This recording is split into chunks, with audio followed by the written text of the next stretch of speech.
Check this one out. Check this one out. Check one out. Ku punya teman namanya Abud, orangnya lucu kayak badut. Oleh teman-teman dia disebut si tembem dan gendut. Tembem gendut, tembem dan gendut. Tembem dan gendut, tembem gendut. Abud tidak tahan kuping ditutup. Mungkin kalau bisa pasti disekrup. Mulut komat kami kembang kuncup. Abud menjerit cukup. Check this out. Check this one out. Lama-lama kepala Abud pusing karena tidak tahan dia melengking. Abud siapkan jurus yang penting, jurus cakar-cakar kucing. Cing kucing, cakar-cakar kucing. Cing cakar-cakar kucing. Kamu cakar-cakar canda seenaknya, mencela berkata temanmu jadi sakit hatinya. Akibatnya Abud ingin berkelahi. Ini harga diri sebagai laki-laki. Jurus cakar-cakar kucing dari Cimahi sambil menyerang teriak. Kamu cakar-cakar bercanda seenaknya, mencela berkata temanmu jadi sakit hatinya. Hei, ternyata bercanda itu ada batasnya. Lucu buat kamu, tidak lucu buatnya. Pakai perasaan sebelum kirimkan. Jangan suka bully-bully teman. Jangan bully teman. Jangan bully teman. Jangan Kamu cakar-cakar bercanda seenaknya, mencela berkata temanmu jadi sakit hatinya. Kamu bercanda seenaknya, jangan kaget kalau dia marah. Tanggung akibatnya, tanggung akibatnya, tanggung akibatnya.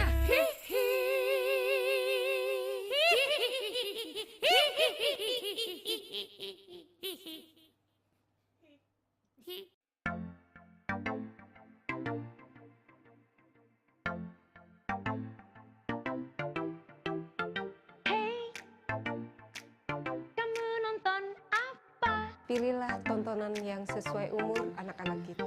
Hey, nonton ini aja. Hei, kau nonton dulu. Jangan sampai ketagihan. No. Hey, kita main saja. Aku sejak kecil belajar tanggung jawab dan juga peduli, agar nanti aku siap untuk pimpin Indonesia. Hey, ini kan gak lucu. Hati-hati jejak digital kita, jangan sampai data anak tersebar. Hey,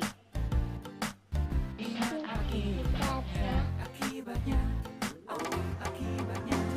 aku sejak kecil belajar tanggung jawab dan juga peduli, agar nanti aku siap untuk pimpin Indonesia. Ya, memang anak masa depan bangsa selalu jadi slogan di mana-mana. If we are the future, then you should make time. Don't just let internet mess with our mind. Punya gadget perlu tanggung jawab. Pakai benar masa depan mantap. Oh yeah, how can we tell what is right by ourselves? Yo, mom and dad, we need help. Aku sejak kecil belajar tanggung jawab dan juga peduli, agar nanti aku siap untuk pimpin Indonesia.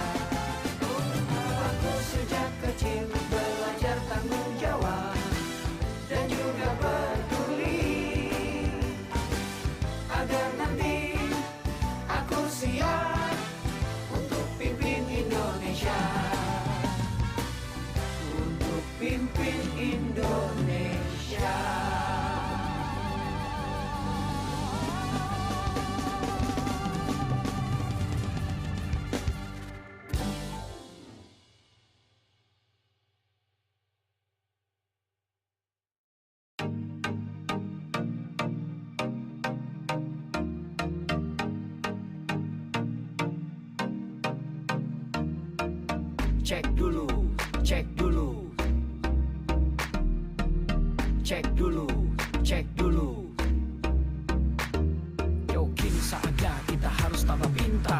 jadi orang yang mudah sebar-sebar, karena belum tentu itu berita benar. Kalau nggak ngerti, ayo belajar. Mulailah curiga jika sudah suruh-suruh. Sebarkanlah, hey, tunggu dulu. Periksalah kalimat, kok banyak tanda seru.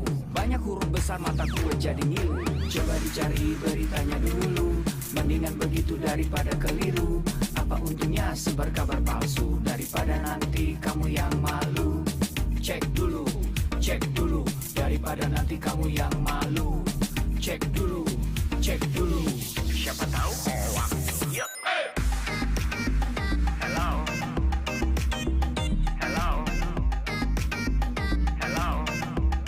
siapa tahu hoax. Yup. Hello,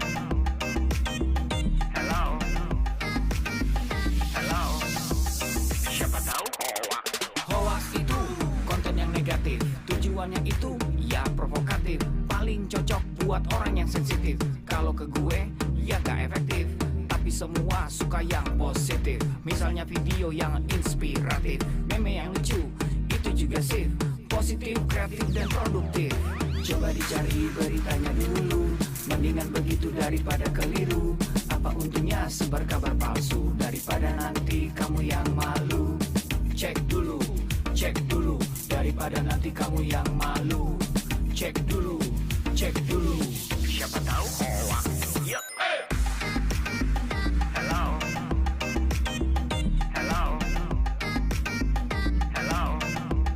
siapa tahu hoax. Yup. Hello,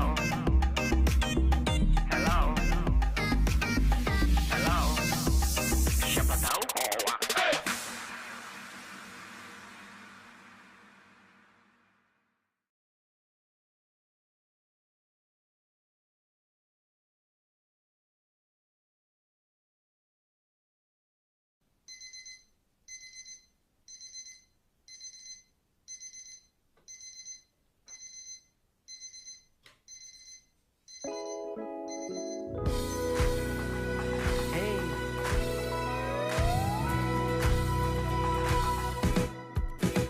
Hari ini, mulai hari ini, jangan lepas kesempatan di depan mata.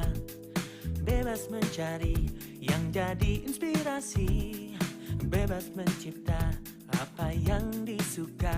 Telusuri, terus telusuri, bacakan tanda tanya dalam sanubari. Oh, temukan kuncimu tanpa ragu lagi. Masa depanmu penuh warna-warni. Di dunia maya, kita semua punya cerita. Di dunia maya, kita semua bisa berkarya. Selama dunia masih berputar, Selama hati masih berdebar, semakin cakap kita, beri yang terbaik untuknya. Jangan lagi, oh janganlah lagi, tampilkan yang berbeda dengan jati diri. tiada lagi perundungan tak henti. Mari berlari bersama menggapai mimpi. Di dunia maya, kita semua punya cerita.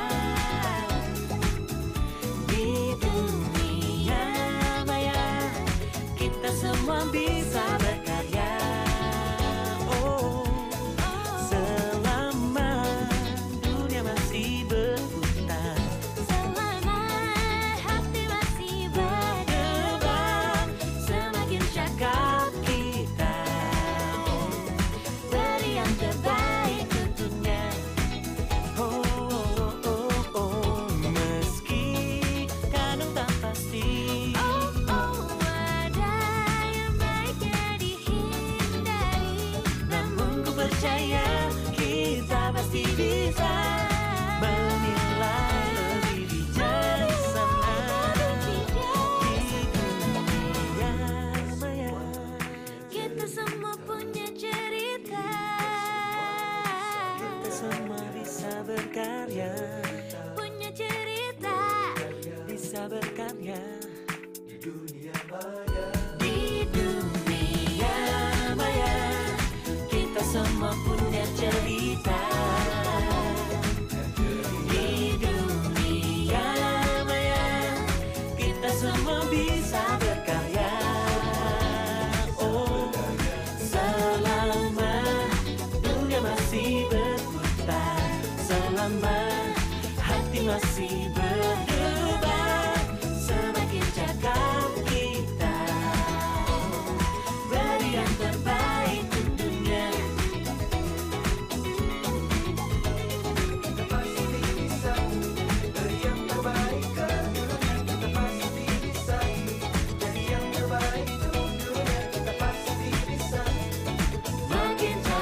Tolong aku melolong. Baca sosmed bikin aku bengong. Banyak berita isinya bohong, bikin orang jadi saling menggonggong. Seperti ada niat sebar kebencian, tanpa peduli akan ada kerugian. Seperti dapat munculnya permusuhan karena tertipu jadi curigaan. Gue pernah baca hoax di sosmed yang jadi merugikan tukang trompet. Katanya trompet bisa bikin kanker, trompet sih cuma bisa bikin bibir doer. Sylvester Stallone dibilang mati, Brad Pitt juga dibilang mati, Mr. Bean, Jackie Chan juga dibilang mati. Seneng banget doain orang mati. Harusnya ada etikanya bermain sosial media.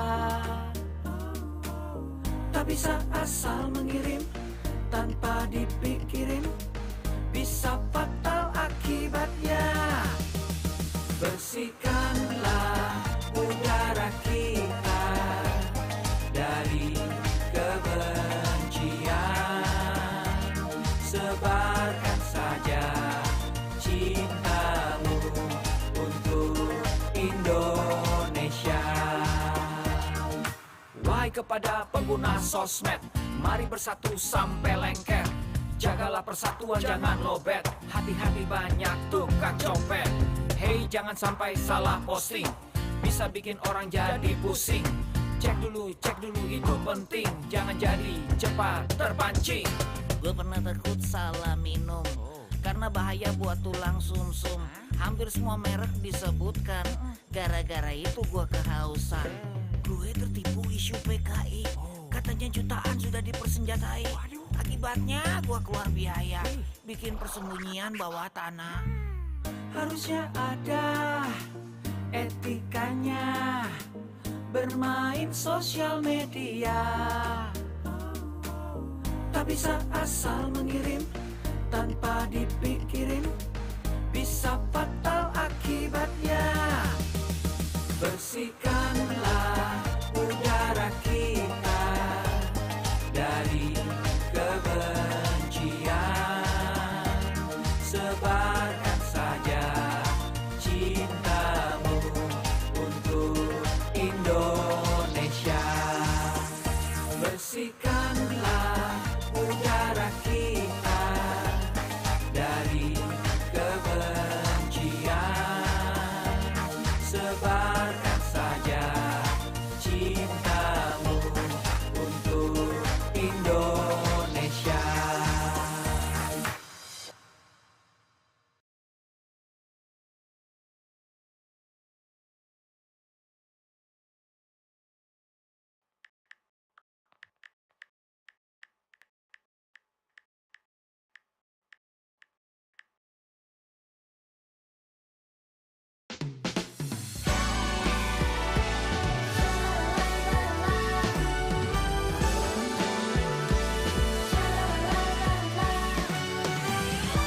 Pikir-pikirlah dulu kawan, sebelum bibir berucap katamu terekam jejak. Jemarimu berdansa kawan, jangan kau salah berpijak. Pilihlah kata yang bijak. Bibir dan jemari jadi harimaumu saat kau beraksi. Janganlah kau memangsa. Hati-hati bicara, awas ada hati yang terluka. Kami mampu bermakna bila pilih kata. Air lawan semua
kau salah berpijak, pilihlah kata yang bijak.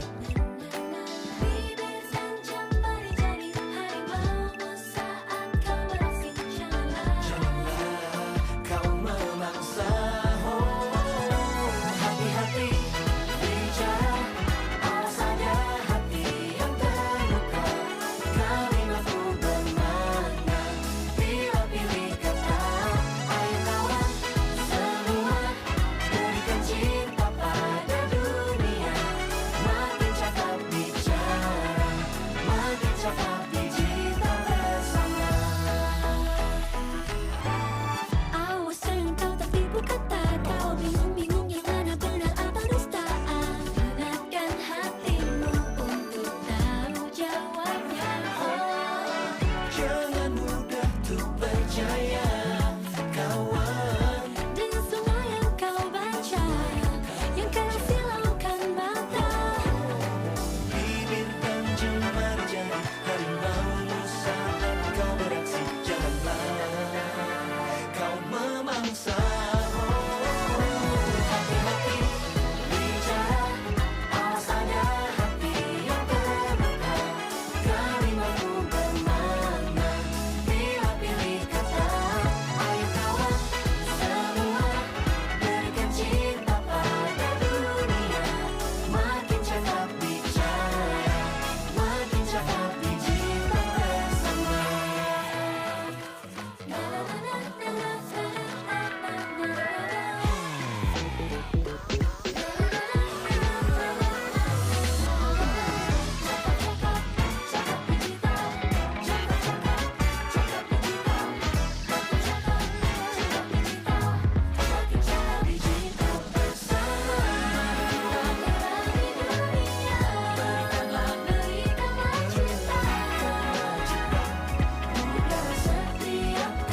Gunakan hati, janganlah kau memangsa.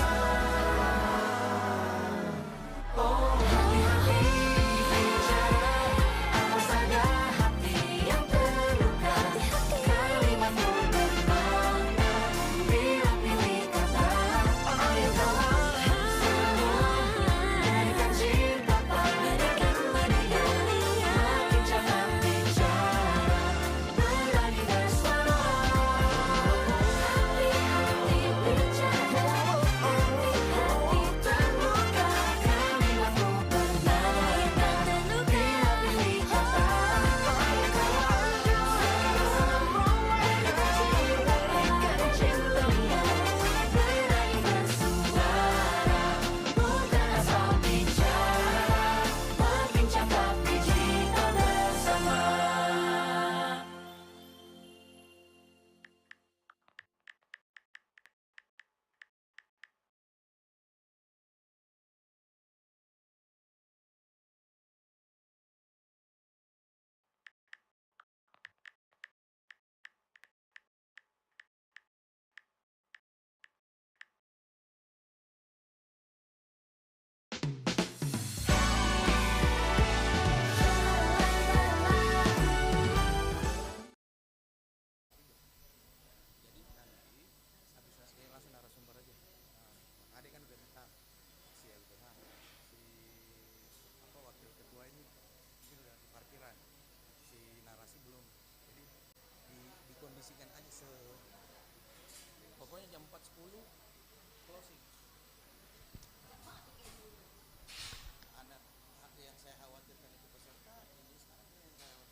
Mohon teman-teman yang sudah hadir boleh mengisi kursi-kursi di depan ini supaya saya nggak mandangin siapa di sini kosong nggak ada isinya.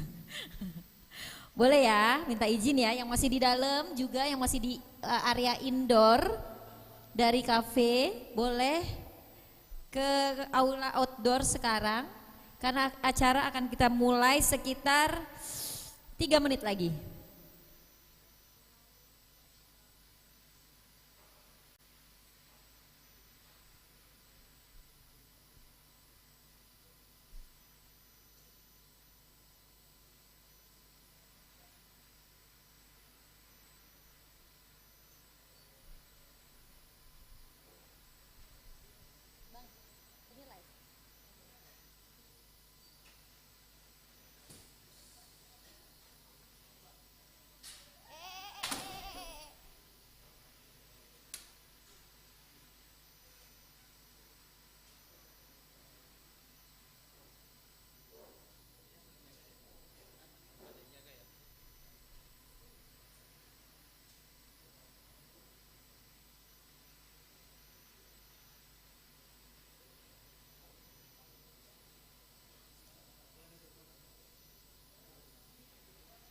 Silakan diisi dulu Mas di depan Mas.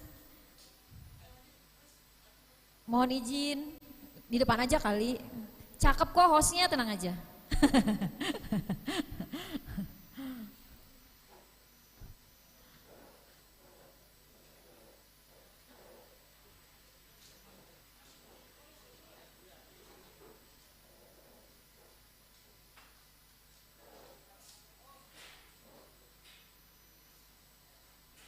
Silakan rekan-rekan jurnalis dan tamu undangan yang sudah hadir bisa menempati kursi-kursi yang masih tersedia.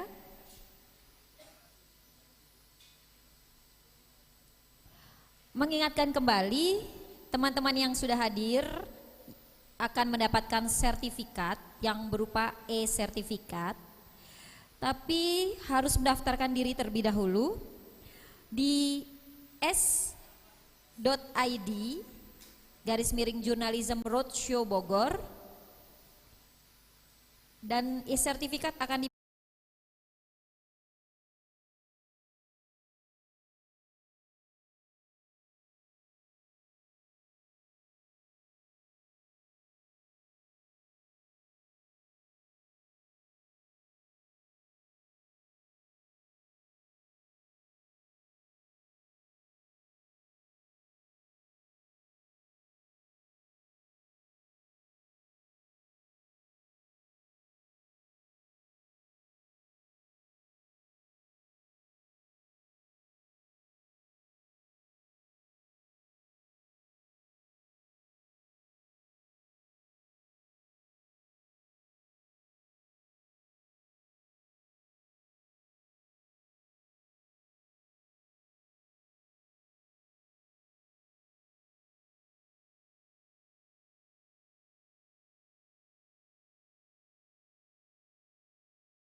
kita memulai, saya mau kasih hadiah dulu buat yang hadir saat ini. Hadiahnya apa? Saya mau kasih pantun. Boleh ya? Boleh ya? Oke.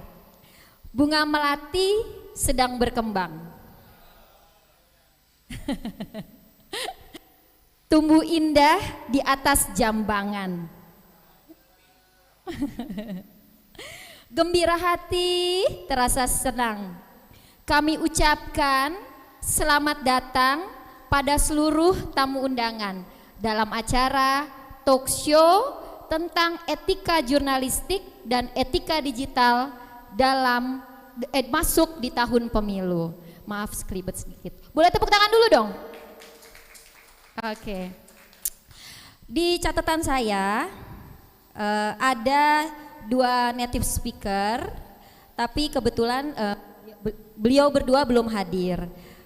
Namun di hadapan kita, di tengah-tengah kita sudah ada narasumber Bapak Ade Wahyudin dari LBH Pers Jakarta. Selamat datang Bapak. Mas aja kali ya Mas? Iya tua banget. Kemudian ada Mas Hadi, ada Mas Eko Hadi, Wakil Ketua PWI Bogor. Boleh kita kasih tepuk tangan untuk beliau-beliau ini?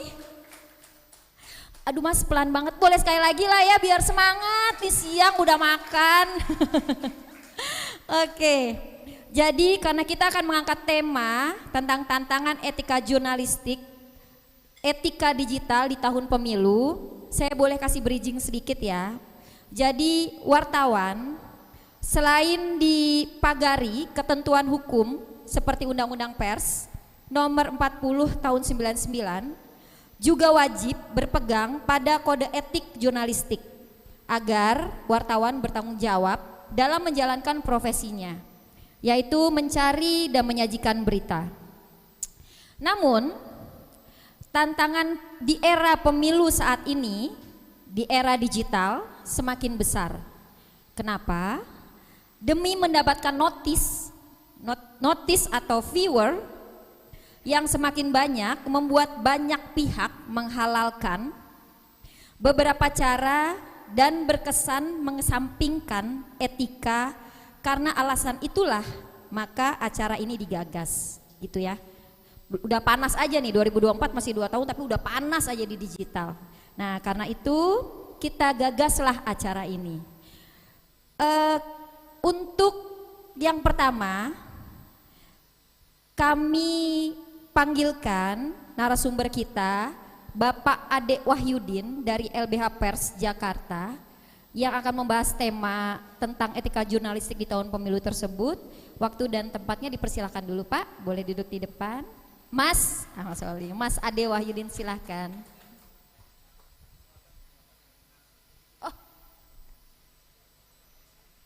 Oh, di tengah-tengah kita juga sudah hadir Bapak Laban Laisila dari Head of Narasi Newsroom. Boleh maju juga ke depan Pak.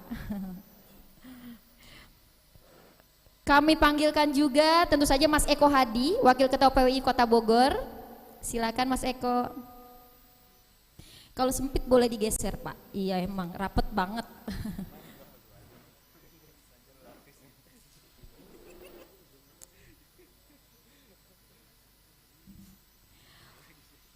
Beliau-beliau ini adalah orang-orang yang sangat berkompeten di bidangnya. Tentu saja masukan dan paparannya akan berguna ke depannya untuk era digital pemilu kita di tahun 2024. Silakan Mas Eko. Sebentar, Mas Ekonya sebentar.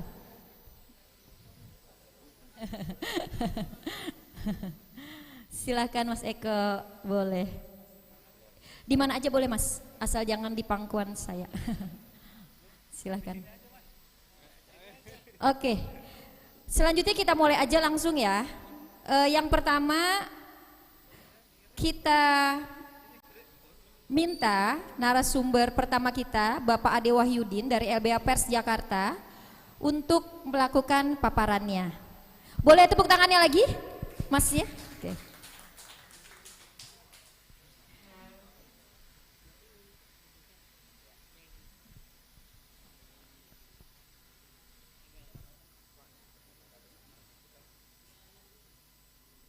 Boleh atau mau pakai mic saya?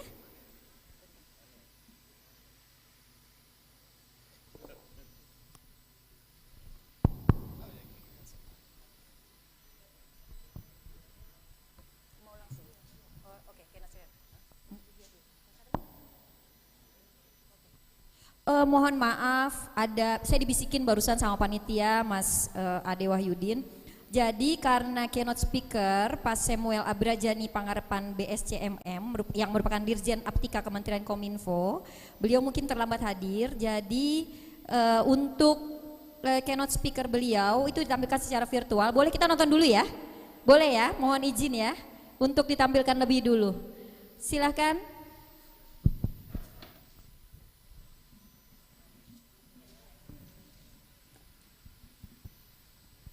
Assalamualaikum warahmatullahi wabarakatuh. Salam sejahtera, Om Swastiastu, Namo Buddhaya, salam kebajikan, salam sehat bagi kita semua. Bapak Ibu tamu undangan dan para narasumber yang saya hormati, juga rekan-rekan peserta kegiatan program literasi digital nasional dengan hashtag Indonesia Makin Cakap Digital. Merupakan suatu kebanggaan bagi saya pribadi untuk turut hadir dan membuka kegiatan kelas literasi digital khususnya bagi rekan-rekan komunitas, media, serta para pemangku kepentingan panjemuk lainnya di seluruh wilayah Indonesia termasuk wilayah 3T.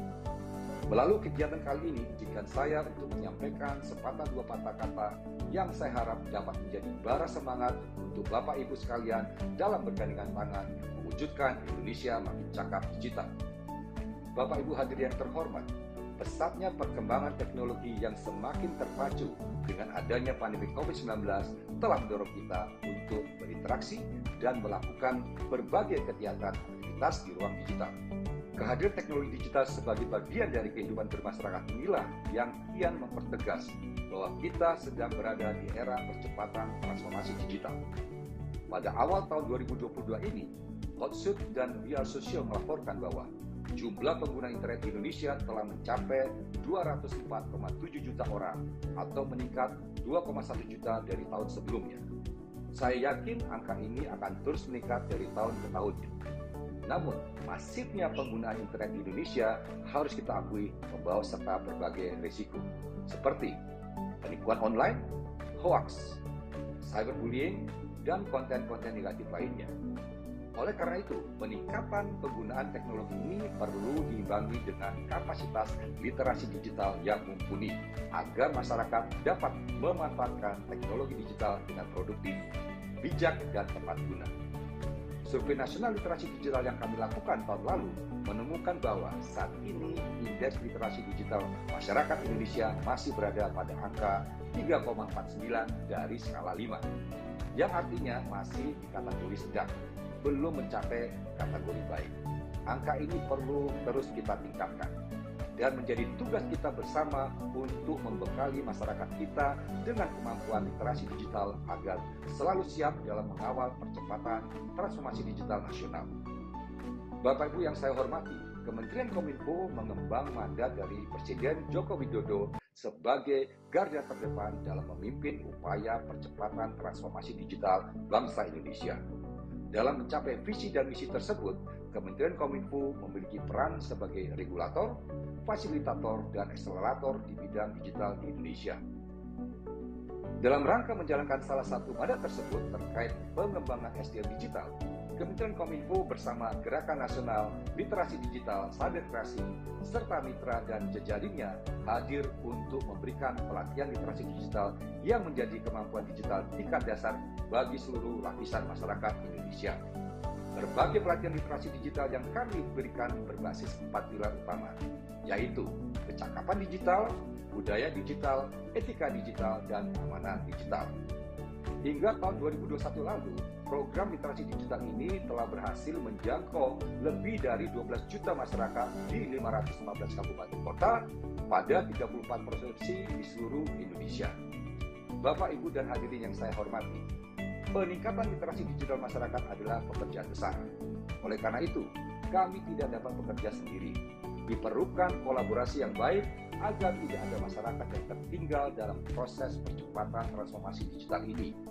Prinsipnya adalah nobody left behind. Untuk itu, apresiasi saya ucapkan kepada semua pihak yang telah bekerja sama dalam menyelenggarakan kelas literasi digital pada hari ini. Saya berharap kegiatan ini dapat mendorong terciptanya talenta-talenta digital baru di Indonesia yang lebih berkualitas dan siap dalam membantu mewujudkan Indonesia Digital Nation. Demikian sambutan yang dapat saya sampaikan. Selamat mengikuti kegiatan, tetap semangat, dan semoga Tuhan Yang Maha Esa menyertai langkah kita bersama dalam memajukan Indonesia. Indonesia terkoneksi, semakin digital, semakin maju. Salam literasi digital. Wassalamualaikum warahmatullahi wabarakatuh. Om Santi Santi Santi.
Yang komplain dan komplainnya ternyata nggak digubris oleh media itu gitu.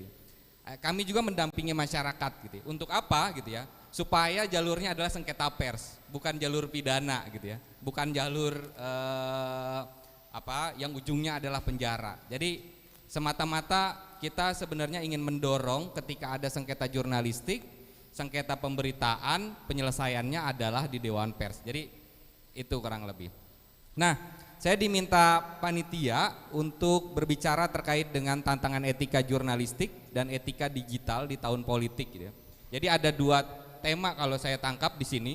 Pertama terkait dengan jurnalistik, gitu. Kedua yang memang terkait dengan netizen lah kurang lebih gitu ya, terkait dengan masyarakat umum. Next. Nah, ini sebenarnya konteks pemilu secara umum ya, konteks tahun politik secara umum gitu ya. Konteks ini ya teman-teman pasti udah tahu semua gitu, soal informasi palsu tadi juga disebutkan oleh Pak Semi gitu ya, terkait dengan maraknya informasi bohong gitu ya. Jadi sebenarnya kita sedang mendorong bahwa yang kita sebut itu informasi bohong, informasi palsu gitu ya, jangan berita bohong gitu ya, karena kalau berita itu dia standarnya harusnya jurnalistik dan namanya berita ya harusnya nggak ada yang bohong kurang lebih gitu ya. Jadi kalau mau nyebut hoax itu adalah informasi bohong, informasi palsu gitu ya. Meskipun kadang agak ketelingsut bahwa wah berita bohong, padahal sebenarnya yang kita dorong adalah itu informasi bohong, bukan berita. Kalau berita ya standarnya kode etik jelas gitu ya. Kalau sengketa ya sengketa pers. Nah, jadi itu kemudian kita tahu paling kencang itu di 2014 gitu ya. Ada pertikaian antara peserta politik atau bahkan pendukung politik yang dimana itu terjadi polarisasi bahkan hingga saat ini gitu ya. Dan itu media sosial turut memperparah gitu kondisi polarisasi itu gitu. Atau bahkan media juga turut andil di dalamnya sebagai media partisan yang kemudian dia ikut serta di dalam arus perpolitikan itu gitu. Yang seharusnya konteks dan peran media dalam tahun-tahun politik dia harusnya lebih independen sesuai dengan kode etik kita misalkan gitu ya. Jurnalis ya harus independen, dia nggak boleh partisan gitu. Nah, kemudian yang juga seringkali menjadi isu adalah konten yang berbau kebencian terhadap SARA. Nah, ini seringkali digunakan oleh strategi-strategi partai politik gitu ya, meningkatkan ataupun menyebarkan sensitivitas terhadap agama gitu, sensitivitas terhadap suku yang seringkali itu dijadikan bahan-bahan kampanye gitu. Nah, sebagai media saya pikir kita harus benar-benar selektif, kita harus benar-benar melihat gitu ya, konten yang akan kita naikkan itu mengandung unsur-unsur kebencian terhadap SARA gitu ya. Ya balik lagi gitu ya, di dalam konflik-konflik lain dan isu terhadap SARA ini itu sangat mudah membakar masyarakat kurang lebih ya. Kalau orang udah bicara soal agamanya gitu ya, itu tersulutnya gampang banget gitu ya. Sehingga media di sini sebagai peran kunci untuk apa? Untuk check and recheck, untuk pengecekan fakta ya. Ketika memang ada isu, ada informasi palsu, informasi juga palsu gitu ya, media harus men-screening itu, apalagi terkait dengan informasi yang berbau-bau SARA ini gitu ya. Sehingga masyarakat mendapatkan informasi yang benar-benar ya dia benar-benar adem gitu ya, yang nggak berbau kebencian gitu. Nah, di sini yang saya pikir perlu diantisipasi gitu ya, isu-isu soal sentimen terhadap suku, sentimen terhadap agama gitu ya. Media sebagai frame dari kampanye-kampanye yang negatif tersebut. Kemudian yang terakhir konteksnya adalah media partisan. Nah, di mana isu-isu yang tersebut tadi gitu ya dibungkus gitu ya, seolah-olah itu media. Ini seringkali kita dengar yang sebenarnya kita juga menyayangi gitu ya, bahwa ada beberapa media yang kemudian dia malah kemudian menjadi corong salah satu partai politik dan akhirnya dia terjerumus dengan ya itu tadi konsep media partisan itu gitu. Dan itu yang saya pikir juga harus kita antisipasi, dan kalau misalkan ada teman-teman kita harus ingatkan gitu ya, karena jurnalis media bekerja untuk publik gitu ya, meskipun misalkan yang membiayai adalah korporasi gitu ya, tapi secara norma, secara peraturan perundang-undangan, kerja jurnalistik, kerja-kerja media itu adalah kerja-kerja publik gitu ya. Jadi ujungnya adalah kepentingan publik yang harus dilindungi. Nah itu, next. Saya akan langsung masuk ke beberapa highlight poin kode etik gitu ya, kode etik jurnalistik gitu ya. Karena kita bicara soal etik, jadi saya nariknya langsung aja ke kode etik jurnalistik. Tapi saya nggak akan menjabarkan semua pasal-pasal. Saya akan kurang lebih memaparkan beberapa pasal yang ini seringkali berkaitan dengan konteks-konteks tahun-tahun politik gitu ya. Misalkan contoh pasal 1 ya, kode etik jurnalistik. Wartawan Indonesia bersikap independen, menghasilkan berita yang akurat, berimbang, dan tidak beritikat buruk gitu ya. Nah, kelihatannya memang sederhana gitu ya, tapi dalam prakteknya ini sungguh berat gitu. Banyak kasus-kasus di Dewan Pers gitu ya, kasus-kasus pelanggaran kode etik biasanya nempel pasal ini. Pelanggarannya karena dia nggak independen, karena beritanya nggak akurat, biasanya nempelnya pasal itu gitu. Sehingga ini pasal yang saya pikir salah satu pasal kunci di kode etik jurnalistik gitu ya. Nah, kalau misalkan itu pers harus menjaga integritas dan bersikap independen dalam melakukan peliputan pemilu gitu ya. Independen berarti memberitakan peristiwa atau fakta sesuai dengan suara hati nurani tanpa campur tangan, paksaan, dan intervensi dari pihak lain termasuk pemilik perusahaan pers. Pers harus bersikap adil dengan memberi kesempatan kepada semua peserta pemilu dan transparan. Nah, disinilah saya menekankan titik independensi gitu ya.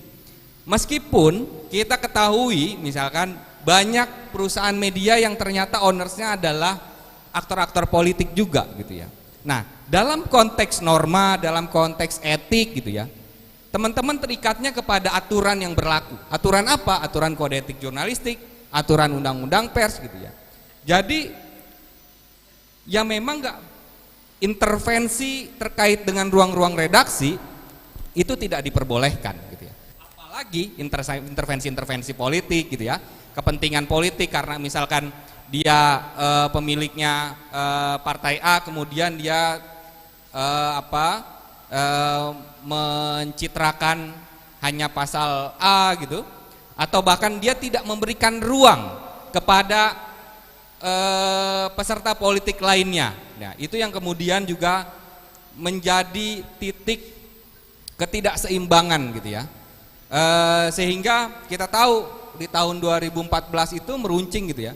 Banyak yang bilang kepercayaan publik terhadap media itu turun. Karena apa ya? Karena kontestasi itu kemudian juga turut mempengaruhi publik bahwa media A adalah corong politik A gitu ya. Media B adalah corong politik B. Itu yang kemudian saya pikir membahayakan iklim kebebasan pers kita gitu ya. Ketika publik sudah tidak percaya terhadap media gitu ya. Artinya siapa lagi yang bisa mengakurasi informasi gitu ya? Selain misalkan teman-teman media. Kita nggak bisa mengandalkan media sosial gitu ya. Karena media sosial itu nggak ada yang mengakurasi gitu ya. Tanggung jawabnya tanggung jawab individu. Tapi ketika dia masuk kepada karya jurnalistik, dia ada mekanisme pertanggungjawaban, yaitu mekanisme pertanggungjawaban undang-undang pers gitu ya. Itu jelas gitu ya. Tanggung jawabnya ada. Ketika bermasalah sengketanya ada gitu. Tapi ketika media sosial dia lepas aja, nggak ada dia kepentingan terikat terhadap kode etik jurnalistik gitu ya. Gitu. Next. Nah kemudian loncat pasal 3 misalnya. Pasal 3 ini nggak jauh beda terkait dengan keberimbangan gitu ya.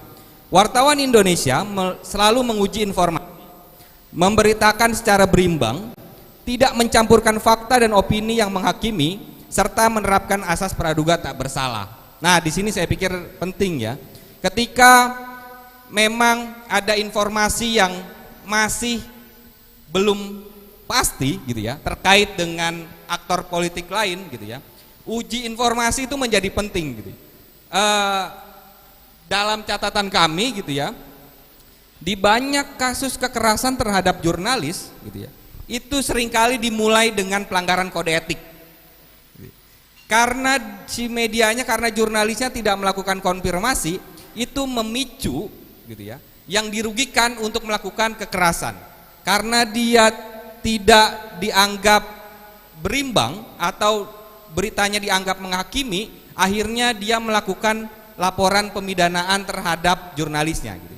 Meskipun itu kita tidak benarkan gitu ya. Harusnya karena jurnalistik gitu ya, diuji dulu di Dewan Pers, sengketa pers digunakan gitu ya. Tapi kita nggak bisa menutup mata, yang memicu dan memulai adalah pelanggaran kode etik. Sehingga di sini penting untuk melakukan kehati-hatian terhadap ketaatan kode etik jurnalistik gitu ya. Nah, next. Kemudian langsung loncat ke pasal sebelumnya dulu ya, oke. Wartawan Indonesia tidak menyalahgunakan profesi dan tidak menerima suap gitu ya. Menyalahgunakan profesi adalah tindakan yang mengambil keuntungan pribadi atas informasi yang diperoleh saat bertugas sebelum informasi tersebut menjadi pengetahuan umum gitu. Nah, ini seringkali menjadi persoalan di aktivitas jurnalistik gitu ya. Soal penyalahgunaan profesi gitu ya. Jadi kalau misalkan ada yang menerima imbalan karena berita gitu ya, agar beritanya tidak naik misalkan, itu masuk ke penyalahgunaan profesi gitu ya. dan itu berbahaya secara etik gitu ya, atau bahkan berbahaya secara pidana. Jangan-jangan nanti kena suap dan itu repot, di banyak kasus kayak gitu ya. Sebagai barter gitu. Nah itu yang kemudian saya pikir teman-teman harus hati-hati terhadap itu gitu. Atau bahkan kitanya sudah ya kita nggak minta segala macam gitu ya, tapi kemudian disodorkan gitu ya. Artinya ada yang memberikan gitu ya. Apakah itu dianggap sebuah suap atau tidak gitu. Itu menjadi persoalan etik juga gitu. Sehingga kenapa kemudian di dalam beberapa organisasi gitu ya, perkara soal menerima imbalan dari pemberitaan itu sebuah keharaman gitu. Kenapa? Karena independensinya sudah terganggu gitu. Dia tidak akan sekritis ketika tidak menerima apapun gitu. Ketika sudah diberi ke orang, dia akan sungkan untuk kritis gitu ya. Itu yang kemudian sangat berbahaya dalam konteks kita saat ini. Next. Kemudian pasal 8, wartawan Indonesia tidak menulis atau menyiarkan berita berdasarkan prasangka atau diskriminasi terhadap seseorang atas dasar perbedaan suku, ras, warna kulit, agama, jenis kelamin dan bahasa, serta tidak merendahkan martabat orang lemah, miskin, sakit, cacat jiwa dan cacat jasmani. Prasangka adalah anggapan yang kurang baik gitu ya. Sesuatu yang sebelum mengetahui secara jelas. Diskriminasi adalah pembedaan perlakuan gitu ya. Dalam konteks pemilu gitu, isu yang sering dipopulerkan adalah isu SARA tadi yang seperti saya sampaikan gitu ya. Nah, ini jelas di dalam kode etik masuk pasal 8 gitu ya. Jadi kalau misalkan ada prasangka terhadap konteks SARA, itu harus benar-benar hati-hati gitu. Cek and recheck, cross check lagi gitu ya. Baik ke para pihak yang merasa dirugikan gitu. Itu menjadi sangat penting dan itu menjadi kunci gitu ya. Atau bahkan dari soal pemolesan kata-kata itu menjadi pintu gitu. Jangan sampai kemudian dia sudah konfirmasi kedua belah pihak, tapi karena menggunakan kalimat-kalimat yang bersayap gitu ya. Karena menggunakan kalimat-kalimat yang berkonotasi negatif atau bahkan memicu permusuhan, itu malah kemudian informasi yang kita berikan, karya-karya yang kita berikan malah memicu permusuhan dan itu sangat tidak kita harapkan gitu. Next. Nah, selain dari kode etik jurnalistik yang 11 pasal itu gitu. Nah, ada aspek lain yang menurut saya penting diperhatikan gitu ya dalam aspek jurnalistik. Pertama, itu menghindari kalimat-kalimat yang bersayap dan berkonotasi negatif atau menghakimi. Meskipun ini sebenarnya kalau kita perhatikan sudah masuk di kode etik gitu ya. Tapi biasanya kadang karena terlalu enak mengalir gitu ya, menulis gitu ya. Kalimat-kalimat yang multitafsir gitu ya, yang tidak jelas gitu ya, atau bahkan berkonotasi negatif itu seringkali muncul di dalam sebuah naskah kita gitu. Dan ini penting sebagai editor, mungkin orang lapangan karena dia sudah capek di lapangan dia nulis dan screeningnya ada di mana? Screeningnya editor gitu ya. Editor harus cermat gitu ya, harus cerdas memilih kata-kata yang memang tidak memicu sebuah serangan hukum gitu ya. Bagi kami, misalkan seorang pengacara, kita akan lihat detil kata per katanya gitu ya. Apakah kata-katanya menghina, apakah kata-katanya fitnah gitu ya. Yang pasti diserang adalah kata-katanya gitu ya. Pengalaman saya ketika menangani kasus, saya nggak lihat dulu badan hukumnya apa gitu ya, apakah dia PT, apakah dia perkumpulan. Yang saya lihat ketika ada laporan terhadap kasus-kasus kriminalisasi, yang saya baca adalah naskahnya. Ada nggak kalimat-kalimat itu? Gitu. Jadi sense seorang pengacara ataupun pelapor, dia akan selalu melihat dari kata-kata itu karena itu yang sangat mudah untuk kita serang balik melalui berita gitu ya. Kemudian menggunakan sengketa pers apabila terjadi perselisihan terhadap pemberitaan. Nah, ini saya sebut tadi gitu ya. Kalau misalkan ada yang ngelaporin teman-teman media atau jurnalis gitu ya ke Dewan Pers gitu ya, jangan dulu sensitif gitu ya. Bisa jadi itu adalah menyelamatkan teman-teman dari pasal pidana gitu ya.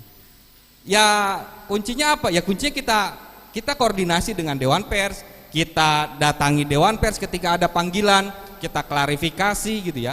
Kalau misalkan memang informasinya keliru, ya kita harus koreksi gitu ya. Kalau misalkan informasinya masih kurang pihak, ya sediakan hak jawab gitu. Kalau misalkan sudah mengirimkan hak jawab, harus dinaikkan. Karena kalau nggak dinaikkan hak jawabnya itu pidana di Undang-Undang Pers gitu ya.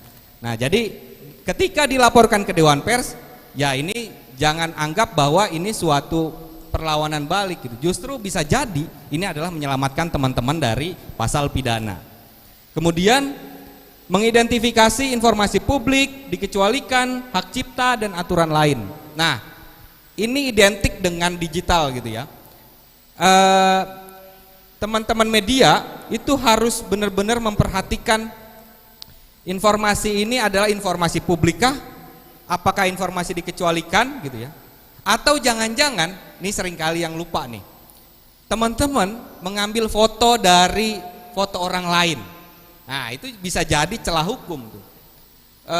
Fotonya misalkan dari media lain gitu ya, di copy paste ke dalam berita kita tanpa izin gitu ya, gitu. Tanpa title dia foto siapa gitu ya, itu menjadi celah masuk pelanggaran hukum. Dan itu seringkali teman-teman lalai di sana gitu ya. Ya intinya kita harus menghormati karya orang lain gitu ya. Kalau misalkan kita mau menggunakan foto orang lain, karya orang lain, ya harus ada izin gitu. Izin dulu ke pemiliknya gitu. Apalagi kalau lingkaran media kan seharusnya lebih mudah ya gitu ya. Nah, oke. Ini terkait dengan etika jurnalistik. Next. Nah, kita langsung ke etika digital gitu ya. Etika digital ini berlaku untuk siapapun lah kurang lebih gitu ya. Nggak hanya jurnalis gitu ya. Karena jurnalis ya saat melaksanakan kerja jurnalistik, di luar itu ya adalah netizen lah kurang lebih gitu ya, masyarakat gitu. Yang dimana juga terikat dengan ya sopan santun di masyarakat, terikat dengan undang-undang gitu ya. Sehingga dalam bermedia sosial sebenarnya itu bagi saya sebenarnya sederhana gitu ya. Ketika kita menerapkan sopan santun di offline, di dunia nyata gitu ya, harusnya itu juga diterapkan di dunia online gitu ya. Yang seringkali kita lihat kan berbeda. Karena apa? Karena di internet misalkan nggak ketemu orangnya gitu ya, dia hanya ya nggak bertatap muka langsung, atau bahkan ada anonim, sehingga mau ngomong apapun dia nggak tahu ini siapa gua gitu ya. Padahal gampang juga tuh mencari tahu itu siapa gitu. Nah, sehingga ada setidaknya beberapa prinsip gitu ya untuk menerapkan sebuah etika digital. Satu, selalu menjunjung tinggi prinsip memanusiakan manusia lain yang tadi gitu ya. Ya kalau kita bisa menghargai orang lain di dunia nyata ini gitu ya, harusnya kita juga bisa menerapkan itu di dunia digital gitu ya. Dan ya, artinya caci maki, hinaan, ujaran kebencian gitu ya. Kalau di offline nggak ada, kenapa di online ada gitu? Artinya kan ada gap di sana yang kemudian kenapa online ini orang seringkali mudah untuk mengeluarkan caci maki gitu. Nah, ini yang kemudian sering terjadi di dunia internet kita gitu.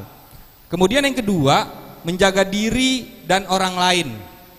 Nah, ini saling jaga menjadi penting gitu ya. Saling mengingatkan jadi penting. Kalau misalkan ada informasi ataupun data pribadi teman kita ternyata di media sosial kita gitu ya. Ya kita harus kasih tahu juga untuk misalkan keamanan si teman kitanya gitu ya. Jadi saling jaga itu menjadi penting. Kemudian yang ketiga juga nggak kalah penting gitu, sadar akan konsekuensi setiap perbuatan gitu ya. Kalau kemudian kita di di media sosial caci maki atau melakukan ujaran kebencian, penghinaan gitu ya, harus sadar konsekuensi ini gitu ya. Dan seringkali karena itu tadi ya, karena anonimitas, nggak tahu siapa gitu ya, kita bisa sembunyi, akhirnya dia lost control yang akhirnya terus memuncak hinaan, ancaman atau bahkan pelecehan seksual. Itu seringkali terjadi gitu. Konsekuensinya apa? Konsekuensinya ya hukum ada di sana gitu ya. Ada undang-undang ITE, ada undang-undang lain kalau misalkan di soal kekerasan seksual gitu ya.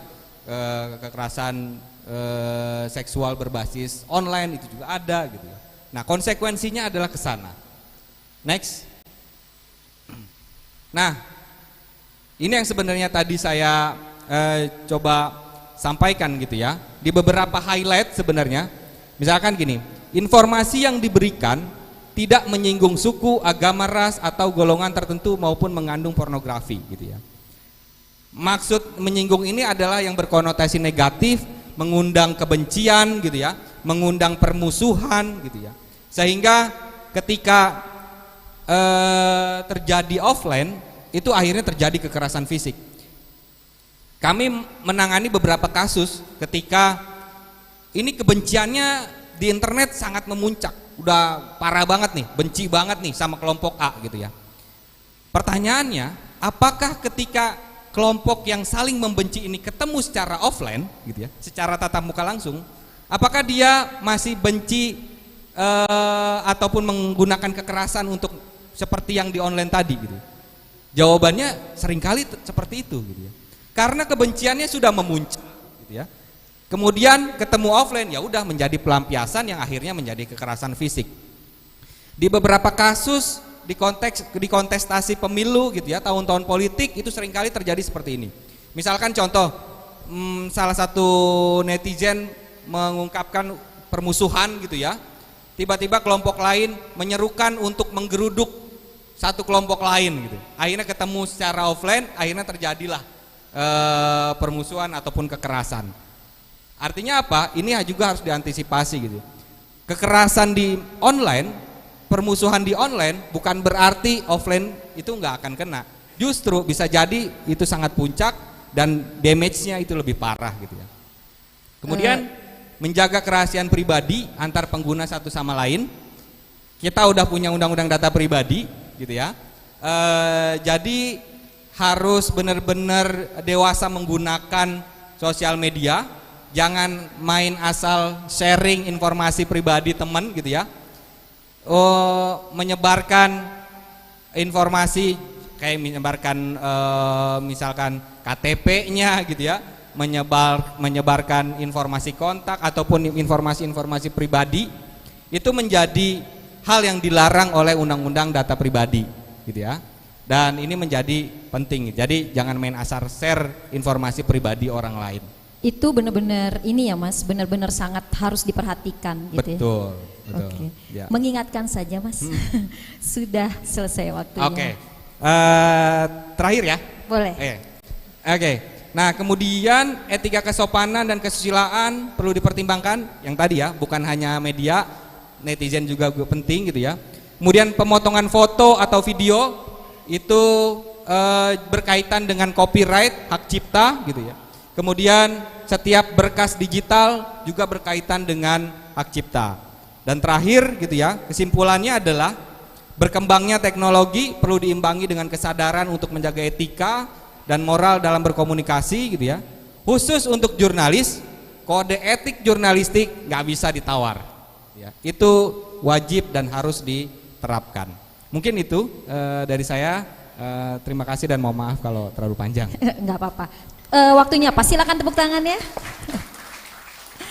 Terima kasih Mas Ade Wahyudin dari LBH Pers. Aduh saya udah gatel ya, sebagai netizen pengen komentar dan nanya, tapi nanti ada sesi tanya jawab.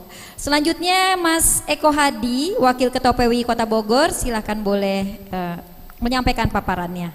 Oke, terima kasih Mbak Wilda. Assalamualaikum warahmatullahi wabarakatuh. Selamat siang teman-teman. Ini sebenarnya panitia ini mah bingung ya jadinya ya. Ini semua teman seprofesi ya. Ada gurunya saya juga, ada seniornya saya juga, jadi bingung. Jadi ini mah lebih ke sharing aja, lebih ke berbagilah, tidak ada untuk saling mengingatkan aja ini mah. Karena kita sama-sama di lapangan, sama-sama bertugas yang sama, kita punya kewajiban untuk terhadap kantor media kita masing-masing. Jadi ini sebatas ya berbagi aja lah. Oke, Memang di memasuki tahun politik ya, tahun pemilu ini memang pasti kuantitas dari sebuah berita ini akan meningkat. Pasti bakal penuh sekali. Apalagi berita-berita yang menyangkut dengan perorangan maupun kelompok maupun organisasi ya. Jadi bagaimana cara kita menyikapi, kemudian bagaimana cara kita beretika, kemudian bagaimana cara kita menggunakan akal dalam melakukan tugas peliputan di lapangan.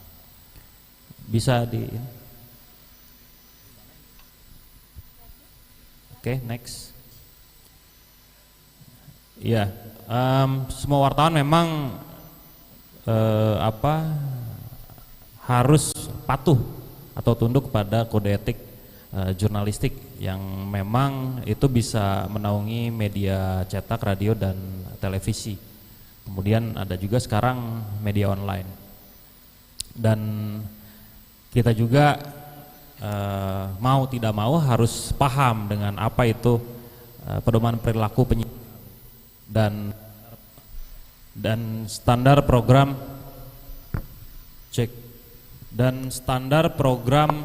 siaran P3 atau SPS. Sebenarnya wartawan perlu nggak sih sebenarnya kayak gini?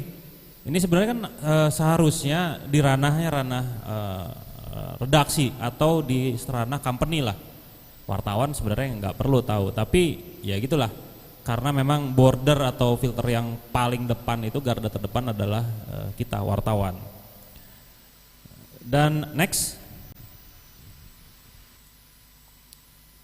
Ya, undang-undang pers sudah pasti ini memang pedoman kita yang yang melindungi kita dan yang menaungi kita lah secara umum lah. Next. Oke, pers bebas dan bertanggung jawab ini sebenarnya lebih ke bagaimana cara kita menggunakan sebuah nalar atau akal atau pikiran ya. Karena di mana kita menemukan sebuah momen atau sebuah waktu yang kita harus menggunakan perasaan wajib atau keharusan. Ini sebenarnya harus nggak sih? Dan sifatnya wajib atau tidak gitu kan? Dan tentunya menggunakan rasional juga. Secara rasional ini memenuhi atau tidak kapasitas berita, nilai berita, just values-nya apakah ini memenuhi atau tidak, itu bisa digunakan secara akal dan rasional.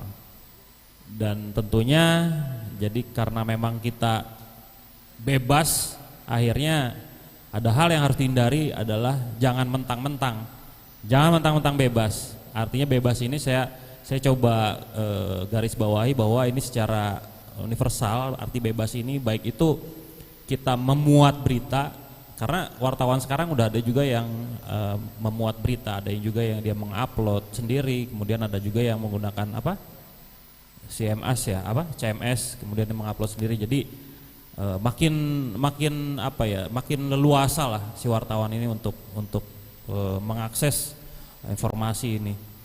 Dan jangan mentang-mentang itu, makanya kita harus menggunakan perasaan wajib atau keharusan tadi, dan kita juga harus menggunakan rasional kita di lapangan. Next. Oke. Kenapa saya bagi dua, etika umum dan etika khusus gitu kan? Karena ketika kita beretika, kita dalam melakukan sehari-hari kegiatan itu harus menggunakan niat ya. Ketika kita keluar rumah kita niat dulu, ketika kita mau liputan kita niat dulu, dan itu saya spesifikkan ke dalam tugas kita sehari-hari, yaitu mencari informasi untuk dijadikan sebuah berita. Nah, ketika kita menjalankan sebuah niat ini tentunya kita harus mempertimbangkan masalah normal dan nilai moral. Karena wartawan ini penyampai informasi yang memang harus bahasa sekarang tuh A1 ya, valid ya. Jadi bagaimana cara kita memutuskan bahwa objek pemberitaan ini etis atau tidak, sesuai dengan nilai moral kita atau tidak. Karena kalau menurut saya pribadi, Indonesia ini memiliki nilai moral yang sangat tinggi sekali. Bukan budaya ketimuran, tapi memang punya nilai kemoralan sendiri untuk di Indonesia. Bahkan untuk di Bogor sekalipun, saya rasa nilai moral itu setiap daerah ada. Karena yaitu tadi berdasar dari kebudayaan kita yang beraneka ragam di Indonesia ini. Jadi otomatis nilai moral itu pun akan berbeda-beda tentunya. Karena itu kebudayaan itu adalah kebiasaan kita dalam melakukan kegiatan sehari-hari, itu kebudayaan, dan itu memiliki nilai moral. Kalau untuk masalah norma mah udah pastilah, kita tahu lah apa aja sih sebenarnya kan gitu. Kemudian ada etika khusus. Nah, lalu etika khusus ini dengan etika umum saling berkaitan atau tidak? Bisa dikaitkan, bisa juga tidak. Ketika norma moral ini berbicara, tentunya etika khusus ini menjadi pedoman kita akhirnya nanti suatu saat. Contoh misalkan ada kampanye, misalkan contoh aja ini, kampanye partai anu, dia menyertakan anak-anak, kemudian ibu-ibu ikut di situ, nenek-nenek gitu kan. Kalau secara acara mah oke aja, itu mah bukan tugas kita untuk menindak atau apa, untuk mengingatkan. Lalu bagaimana kita memberitakannya, bentuk pemberitaannya bagaimana? Karena memang tugas kita kan bukan untuk itu jangan bawa ibu-ibu, enggak, hanya sebatas sesuai dengan pekerjaan kita aja, yaitu memberitakan, menyampaikan informasi lah, menghimpun informasi lalu disampaikan. Lalu bagaimana kita menyikapinya?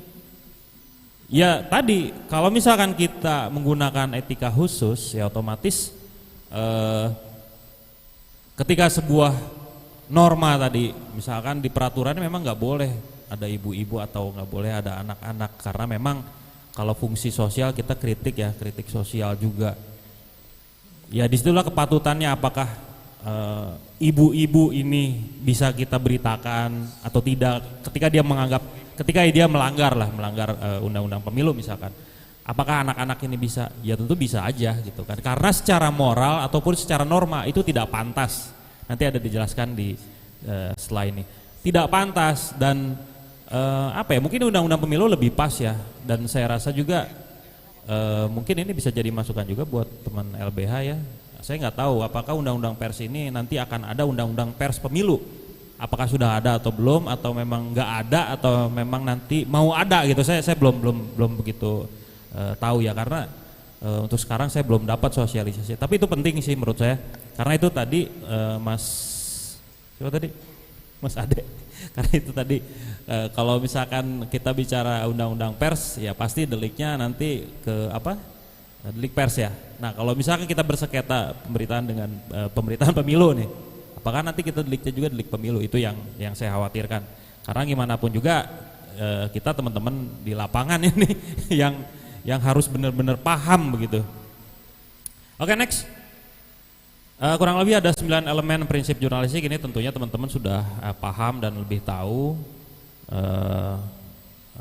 prinsip jurnalistik seperti apa, tidak jauh dari etika kita dalam melakukan kegiatan peliputan, seperti menjaga independensi. Tadi udah dijelaskan sama Mas Ade, menjaga independensi seperti apa, kemudian menyediakan di media itu menyediakan forum forum kritik, forum publik lah untuk kritik dan tentunya untuk komentar dari masyarakat, bukan hanya di ruang redaksi, bukan hanya di kalau bicara cyber tuh di kolom khusus atau kanal khusus, tapi di dalam pemberitaan pun menurut saya itu perlu ada ruang khusus untuk kritik, untuk komentar masyarakat, ruang khusus atau ruang publik terutama itu penting, karena gimana pun juga nilai berita yang menjual itu adalah news value-nya yang tertinggi adalah kepentingan orang banyak, tentunya seperti itu.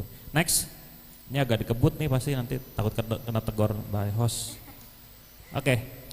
Ideologi wartawan juga berpengaruh, selain tadi norma dan etika, ideologi juga harus memang ditanamkan, karena memang kita punya mindset dan prinsip sendiri, otomatis mau tidak mau kita harus menggunakan ideologi dalam melakukan tugas peliputan maupun untuk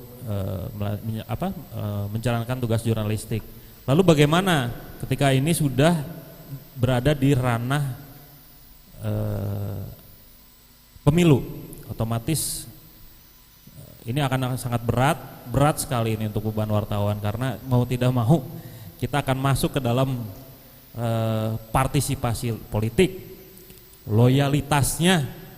Karena tadi Mas Ade bilang ada beberapa media yang berpolitik, betul, termasuk tempat saya bekerja juga berpolitik, dan teman-teman juga paham lah ada beberapa di sini juga, dan itu akan jadi beban sebenarnya buat kita yang di lapangan ya, wartawan terutama, ketika kita memberitakan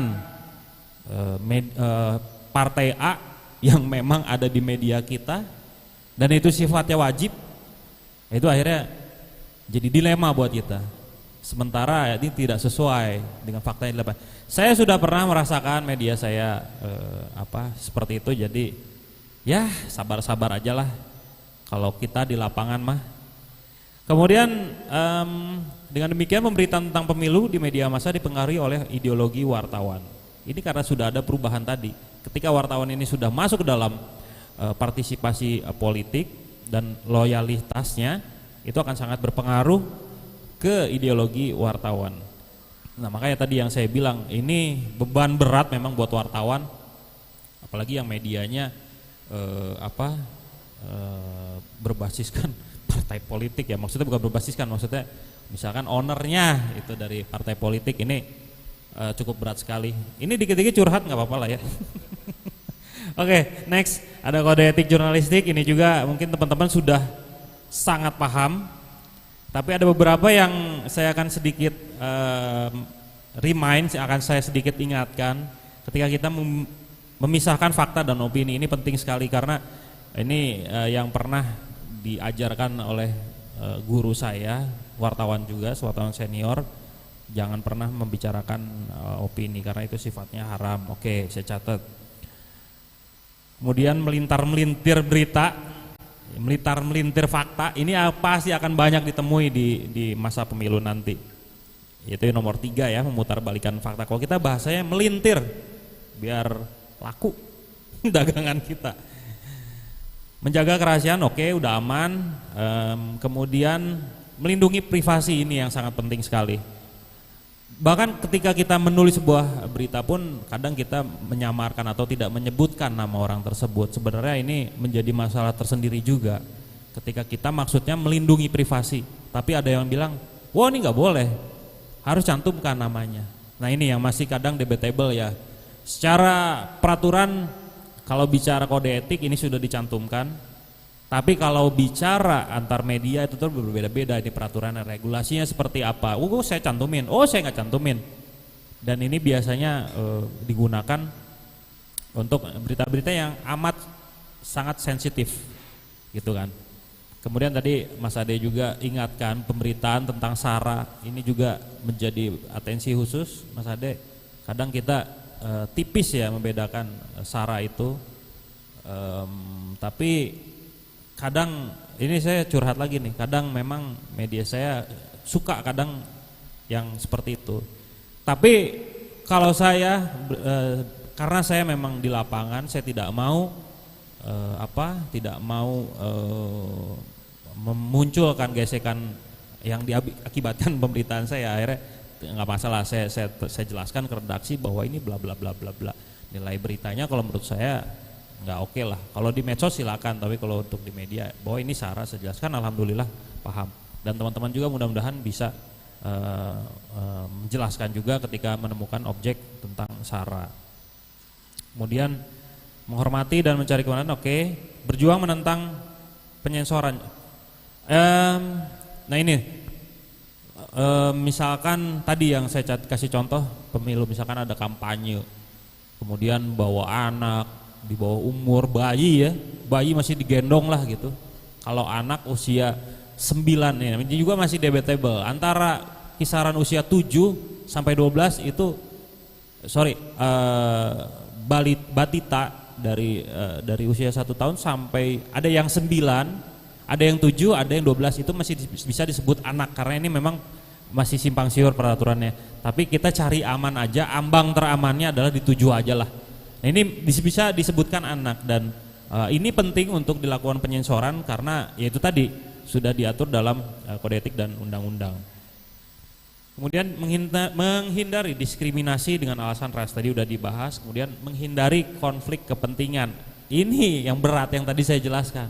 Menghindari konflik kepentingan ini karena tadi kita sudah ngegembol ibaratnya sudah menggendong tadi kepentingan tadi di medianya lah apalagi. Kalau misalkan antar personal ya misalkan dengan wartawan kemudian dengan salah satu parpol yaitu lain soal. Ini ketika medianya yang sudah kita gembol ini agak berat juga. Next, kemudian 3 bidang utama etika komunikasi, kebenaran, tanggung jawab, kebebasan berekspresi ini udah menguasai banget. Next, penerapan kode etik jurnalistik ini sudah pasti hampir mungkin di sini teman-teman sudah menerapkan kode etik ini. Next. Nah, tadi Mas Ade sempat mengingatkan ada apa tadi? Etika media ya atau apa ya? Mungkin kalau saya tambahkan di sini ada penerapan P3 dan SPS. P3 ini saya jelaskan ya. Pedoman perilaku penyiaran, bukan salah satu parpol. Nah, kenapa wartawan pun perlu tahu kayak gini? Sebenarnya apa ya? Sebenarnya di sini mungkin ada orang redaksi juga ya, Mas. Jadi filter awal ya wartawan ya. Jadi yang menentukan itu sebenarnya wartawan, bukan redaktur, bukan editor. Kalau Pimret beda, dia hanya bertanggung jawab. Sebenarnya wartawan ujung tombaknya, kita ujung tombaknya. Apakah ini bisa diklasifikasikan ke dalam sebuah pemberitaan yang memenuhi standar di luar kepentingan ya? Apakah ini memang news values-nya ada atau tidak? Atau memang berita ini mengandung unsur sara atau yang memang melanggar dari kode etik. Nah itu kan kadang kita susah membedakan itu. Nah mudah-mudahan teman-teman juga paham dengan apa itu pedoman perilaku penyiaran dan standar program siaran. Dan yang pasti itu tadi kita hanya meringankan beban dari dari redaksi itu aja. Dan kita mudah-mudahan dihindari dari sengketa pers karena walaupun memang nggak ribet ya, kita misalkan ya oke lah kita masuk ke ranah sengketa pers misalkan somasi atau apa biasanya delik aduan atau apa delik pers ya tapi tetap menyita waktu juga apalagi di Bogor ya. Kalau udah kayak gitu rame di belakang teh ngomongan si eta gitu rame lah jadi omongan. Mending kalau misalkan bagus ternyata jelek misalkan aduh jangan sampai lah. Dan saya juga Mas Ade mau curhat lagi, Mas Ade benar ya pernah jadi apa ya, kalau saya waktu itu kenanya enggak delik pers, tapi ini beda case ya, ini hanya cerita aja lebih ke sisi hukum, lebih ke sisi advokasi ya. Dan ini mudah-mudahan jadi pelajaran juga buat teman-teman, harap berhati-hati yang baik yang di redaksi maupun di lapangan. Kalau di lapangan mah enggak jadi masalah, ini terutama di redaksi ya, ketika hasil pemberitaan kita dijadikan sebuah barang bukti untuk memberatkan seseorang dan ini bukan di ranah Dewan Pers tapi di ranah hukum, di ranah institusi polisian lah udah bablasin dah. Dan ini sudah saya alami walaupun memang tidak begitu berat hanya sebatas saksi tapi cukup mengganggu pikiran, cukup mengganggu kantong dan cukup mengganggu napas karena ngerokok pun gak enak. Duit pun gak dapat liputan tuh dan konsentrasi untuk kerja gak ada. Jadi kita harus bisa lebih berhati-hati dalam mencari sebuah berita dan ini kebijakan redaksi pun yang sangat penting. Next. Oh udah ya. Ya jadi itu aja Mbak. Ini mah sharing aja ya buat teman-teman saling mengingatkan lah gitu sama-sama di lapangan karena bentar lagi ini mau pemilu gitu. Oke, terima kasih. Assalamualaikum warahmatullahi wabarakatuh.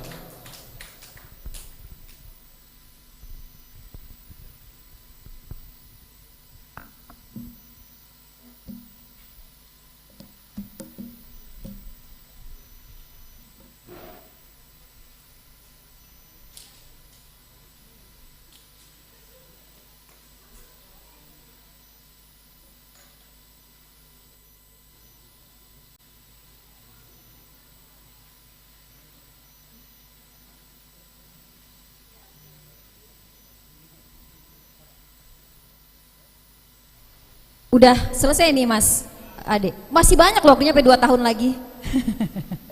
Oke, saya mau nanya juga tadi, tapi sekali lagi nanti setelah ada sesi tanya jawab. Nah, sebelum saya lanjutkan ke narasumber selanjutnya, jangan lupa ini acara kita disiarkan secara live streaming loh di Trust TV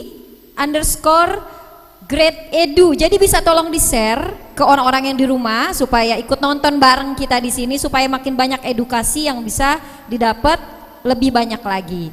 Oke, selanjutnya narasumber kita Mas Laban Laisila, Head of Narasi Newsroom. Silakan Mas. Aduh, kalau lihat narasi saya ingat seseorang yang cantik. Oke, lalu cek 1 2 3. Ya. Selamat siang. Assalamualaikum, salam sejahtera, Om Swastiastu dan Namo Buddhaya. Cek, ya kayaknya memang power saya yang rendah, Pak. Ya. Tadi adik sudah berbicara banyak soal pointers apa yang akan menjadi tantangan para jurnalis ya ke depan berkaitan dengan kerja-kerja jurnalistik kita menghadapi pemilu. Ya, saya tidak akan masuk ke sana. Tadi juga Kang Eko juga menyampaikan ya dan berbagi pengalamannya dia selama liputan. Saya tidak akan masuk ke sana, tapi saya mencoba untuk membuka cakrawala kepada teman-teman. Ya, kita berbagi, kita juga sharing.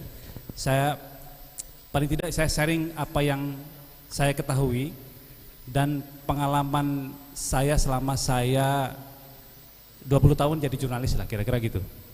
Saya percaya bahwa akang-akang di sini jauh lebih teteh ya, jauh lebih punya pengalaman dari saya. Dan disinilah saatnya kita sharing. Saya menamakan, boleh nggak di-share teman-teman? Boleh slide pertamanya ya. Saya menamakan presentasi ini presentasi sekaligus sharing sebetulnya. Saya menggunakan kata segitiga setan dari media. Kalau tadi bicara pada apa yang dilakukan oleh para jurnalis, tantangannya oleh jurnalis, saya ingin menggeret lagi jauh lebih ke kacamatanya, lebih kepada perspektif yang helikopter gitu, agak jauh lebih di atas. Tujuannya adalah sebetulnya kan melulu dari tadi kita selalu diingatkan oleh etika, betapa pentingnya etika gitu. Tapi saya ingin menggeret juga betapa etika yang kita lakukan, betapa banyak pagar api yang jurnalis atau profesi ini punya, bukan hanya menyelamatkan dari sisi dari sisi hukum gitu ya. Tapi juga satu hal yang jarang dibicarakan adalah betapa pagar api tadi, dinding-dinding tadi justru juga menyelamatkan kita dari kantong kita, dari sisi bisnis media. Itu yang jarang sekali diungkap. Lalu saya kepikiran, kalau begitu namanya, ketika semua yang kita lakukan atau pagar api dari profesi-profesi kita ini menjadi membatasi kita, bagaimana media bisa hidup misalnya? Ada 3 hal dari kita, ya, ada 3 hal di mana ada segitiga di mana semuanya saling berkait. Itulah saya menamakan presentasi ini menjadi segitiga setannya media. Yuk kita balik ke ke slide berikutnya. Oke, saya sebetulnya slide-nya dikit aja, biar kita langsung nanti berdiskusi jauh lebih panjang ketimbang saya bicara. 1 etik, 2 konten, 3 engagement. Ini semuanya berkaitan, selalu berkaitan. Dia tidak bisa berdiri sendiri. Dalam membuat konten, kita butuh engagement. Engagement itu siapa? Penonton, pembaca, pendengar, yang ada di mana-mana tuh, di print media, di suara, maksud saya di audio ya, maupun audio visual. Lalu apa yang kita juga membutuhkan apa? Membutuhkan etik. Sebaliknya, etik juga menjadi salah satu penghalus aspalnya kita untuk menuju engagement penonton. Karena bisnis kita tuh satu, nanti dijawab tuh di ujung. Nanti saya akan menjawab. Kenapa penting sih 3 triangle ini? Kenapa penting sih 3 hal ini untuk melancarkan kita pertama jadi menyelamatkan profesi kita, kedua dari sisi bisnis media. Apa sih sebetulnya yang berkaitannya dengan ini? Ini semua. Etik penting buat etik perlu ada di dalam konten. Konten, dalam membuat konten kita memerlukan etik sebagai batasan-batasan kita. Kedua-duanya mengacu pada apa? Engagement. Engagement itu siapa? Penonton kita, pendengar kita, pembaca kita. Gitu kira-kira teman-teman. Nah, saya mau masuk ke slide berikutnya deh, Kang. Oke. Banyak banget tadi ya dari Kang Eko sama Kang Ade ngomong soal etik. Saya hanya mengklaster dari 3 hal dari etik-etik tadi. Dari yang namanya guidelines tadi. Dari sisi media, dari perusahaan kita, guidelines-nya adalah 1, undang-undang pers. Ada sekian puluh pasal dalam undang-undang pers. Saya minta teman-teman bisa membacanya. Ada yang namanya P3SPS. Tadi Kang Eko udah ngomong tuh. Ada banyak pasalnya. Dari sisi cyber, ya, ada belasan pasal dalam pedoman guideline cyber itu, pedoman media siber kalau kita menyebutnya. Itu baru dari satu medianya. Bagaimana dengan dari jurnalisnya? Yang tengah tuh. Kita juga punya namanya pagar api. Udah disinggung tadi sama Kang Eko. Ada kode etik, ada belasan kode etik di situ. Oh, tadi saya hampir lupa. Pedoman media siber di bagian pertama yang mengatur mengatur media itu ada 4 lembar. Jadi tolong dipelajari baik juga. Nah, saya nggak mau merunut satu-satu deh. Saya pikir teman-teman bisa membaca itu semua ya. Nah, sementara dari sisi jurnalis itu yang namanya kode etik. Ada belasan kode etik yang ada di situ yang memagari kita dan menyelamatkan kita ya. 1, supaya kita tidak kena pidana. Kedua dari sisi bisnis gitu. Dan satu lagi adalah kalau di AJI ya, AJI saya kebetulan adalah anggota AJI, Aliansi Jurnalis Independen yang juga ada di beberapa kota ya. Di Bogor belum ada tentunya, terpusat di Jakarta. Itu ada satu yang menjadi pagar. Di AJI itu ada yang namanya kode perilaku. Kode perilaku ini mengatur anggotanya. Jadi bukan cuma kode etik jurnalistik, tapi dalam keanggotaan AJI ada yang namanya kode perilaku. Jadi sedetil dan serigit itu. Lalu bagaimana dengan sosial media? Ini juga berlaku buat perusahaan, dan bagaimana kalau seandainya si perusahaan media itu menyebarkan distribusi kontennya di sosial media. Ada yang namanya community guidelines. Dan community guidelines ini ada di beragam platform. Ada di YouTube, di Instagram, di TikTok, Facebook gitu ya. Di mana lagi ya? YouTube, TikTok, ya itulah. Twitter gitu. Mereka punya karakteristik sendiri dari masing-masing platform ini, community guidelines-nya misalnya. Tapi ada satu yang sama, bahwa semua media, semua sosial media tidak berharap ya pemilik akun yang tercentang biru ataupun media yang berkaitan perusahaan media itu menampilkan kekerasan. Mungkin yang agak longgar tuh Twitter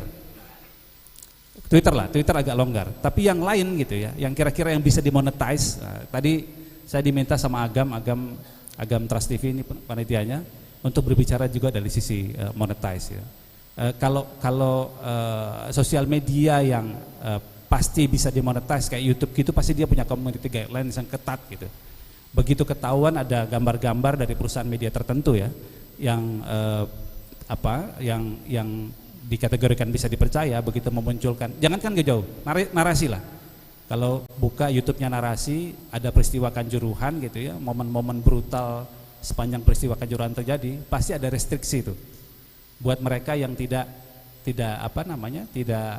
mendaftar atau sign in lewat akun Gmail-nya, itu kelihatan dari umurnya. Jadi dia langsung terkena restriksi. Maka kami nggak dapat dolar lah, ibaratnya begitu. Ya, itu penting-pentingnya saya pikir dari sisi etik ya. Sebegitu banyak kita diatur oleh etik ini. Tapi si etik ini menyelamatkan kita nggak sih sebetulnya? Oke, dari sisi pidana jelas. Tapi yang belum terjawab adalah dari sisi bisnis. Ya. Saya pikir satu hal lagi bahwa kalau kita tidak mempraktekkan etik ini, kalau saya mengutip dari bahasa Effendi Simbolon ya, buat ke para TNI misalnya, kalau kita tidak mempraktekkan etik ini pada kerja-kerja jurnalistik, kita hanya jadi sekedar gerombolan aja. Dan saya pikir kita nggak mau kayak gitu. Kita pengen kerja-kerja jurnalistik kita lebih dipercaya oleh publik, kerja-kerja jurnalistik kita berdampak pada publik, sekaligus juga ini menghasilkan dari sisi bisnis. Oke, kedua. Selanjutnya, Kang. Lalu dengan banyaknya pagar api ya yang kita punya dalam menjalankan menjalankan profesi kita sebagai jurnalistik, di saat pagar api sebegitu banyak, disrupsi teknologi juga demikian cepat ya. Sekarang banyak cerita kalau misalnya televisi mau mati dan pindah ke digital, audio mau mati dan pindah ke digital, print media rontok semua tuh, satu persatu. Di Amerika udah banyak yang rontok, bahkan di Indonesia juga demikian. Nah, dengan begitu lalu muncul pertanyaan, apakah jurnalisme masih punya masa depan nggak sih? Apakah kita, profesi kita ini masih punya masa depan nggak? Teman-teman khawatir nggak? Akang-akang khawatir nggak? Kalau saya khawatir. Kalau saya khawatir gitu ya. Karena berdasarkan report terbaru yang ditulis oleh Reuters, itu Digital News Report tahun 2022 bilang kalau masyarakat, dia survei dari 10 orang 4 sampai 5 orang itu udah males baca berita. Baca media tuh males. Bahaya kan? Jadi apa yang dibaca, Mas? Saya mau lanjutin lagi makanya beda. Alasannya adalah pertama, alasan mereka, bacaan mereka itu tidak bisa dipercaya. Runtutannya banyak. Karena pemiliknya, karena keberpihakan ya, atau yang lainnya adalah tidak berimbang. Begitu penontonnya drop, begitu nggak ada yang nonton, nggak ada yang dengar, nggak ada yang baca, maka bisnisnya ikutan mati. Kita yang membuatnya mati, ekosistem kita yang membuatnya mati. Itu sebabnya etik itu penting banget, gitu. Sebetulnya ada lagi survei yang terbaru, bukan terbaru, survei sebagai pengingat, ya. Ada analisis sebagai pengingat yang dikeluarkan oleh American Press Institute tahun 2016 bulan April tanggal 17. Ya, April tanggal 17 2016 American Press Institute itu pernah mengeluarkan report. Judulnya, nah teman-teman bisa cari itu ya di Google. Judulnya adalah A New Understanding What Makes People Trust and Rely on News. Sebuah pengertian baru, pemahaman baru, apa yang membuat orang, audiens, menonton, maksudnya percaya dan berhadap pada berita. Dia sudah memberikan 6 poin di sana, betapa 6 poin ini sebenarnya sebagai pengingat kita yang tidak dilakukan akhir-akhir ini, apalagi menjelang pemilu. Itu hampir diabaikan semua. Kita ngomong 2014, 2017, 2018 sampai 2019. Lagi-lagi kita juga gitu yang membuat orang menjadi tidak percaya. Pertama, 6 poin itu adalah: 1, completeness, kelengkapan. Kedua adalah akurasi. Ketiga, balance. Keempat, presented dan design. Yang kelima itu kalau nggak salah convenience dan environment. Itu kelima dan keenam. Dari 2 hal yang tadi saya sebutkan di atas, soal completeness dan akurasi, Ini berkaitan dengan etik, dengan kode etik, dengan P3SPS, dengan apa lagi? Apa tadi? Pedoman media siber, gitu. Dia sudah memberikan clue. Kalau lu mau dipercaya, lengkapi 6 ini. Dan terbukti tuh 2017 banyak yang rontok di Amerika. Di Inggris juga demikian. Di Indonesia juga demikian. Jadi rontoknya adalah bukan karena memang disrupsinya. Oke, itu bagian. Tapi jangan lupa, sejarah menjelaskan, sejarah mencatat bahwa media dan jurnalisme tetap hidup walaupun dia berubah. Dari yang kentongan berubah menjadi print media. Jadi maksud saya media cetak. Bisa tuh. Jadilah koran. Muncul tuh teknologi baru yang namanya apa? Radio. Orang-orang cetak dulu, media cetak kaget. Bisa nggak nih kita blend in, bisa temp in nggak dengan audio? Ternyata bisa. Muncul El Sinta, muncul kalau di Indonesia ya, El Sinta, suara Surabaya misalnya. Lagu berubah nih teknologinya jadi ke visual, ke televisi. Bisa nggak? Ternyata Indonesia bisa. Tahun 1998 ada RCTI, ada pemberitaan di situ. Artinya secara value jurnalistik ini bisa hidup kapanpun dan dimanapun. Muncul tuh ke digital tuh, bisa nggak? Ada Detikcom, ada republika.co.id tahun-tahun itu ya, 2000 awal ya, 99 dan 2000 awal. Lalu semua gambreng tuh, rombongan semua pindah ke distribusi digital, ke website ya. Sekarang zamannya sosial media, pindah lagi semua orang memanfaatkan itu. Apalagi di sosial media sekarang ada duitnya, gitu ya. Kita bisa memonetize itu.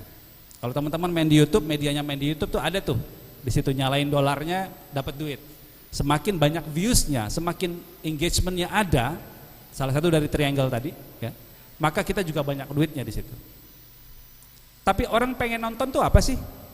Karena apa? Karena medianya bisa dipercaya. Salah satu syarat media bisa dipercaya adalah kita menjalankan profesi ini dengan etik. Kira-kira gitu ya. Balik ke sana ya. Nah, dengan dasar itu, saya punya kepercayaan kalau kita tetap menjalankannya, bahwa kita patuh terhadap, kita meyakini bahwa triangle dan etik itu menjadi penyelamat kita dari sisi bisnis dan juga dari sisi dari sisi profesi kita, dari ancaman-ancaman tantangan masa depan di profesi kita, maka seharusnya ini bisa kita lakukan. Oke. Dan jawaban saya udah pasti. Nah, tadi saya bilang kan, dari 3 ini ada tuh dari 3 triangle ini di tengah-tengah ada question mark, ada tanda tanyanya. Apa sih sebenarnya kepentingan dari semuanya ini?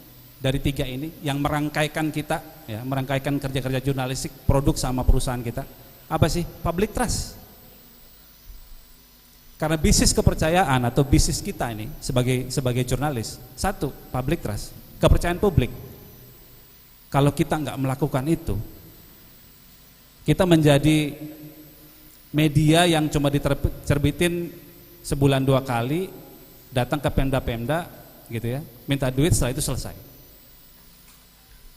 Padahal di zaman disrupsi digital ini, apa yang kita produksi ya nggak perlu print lagi, di sosial media pun kita bisa buat, dan itu bisa dimonetize teman-teman, itu bisa hidup.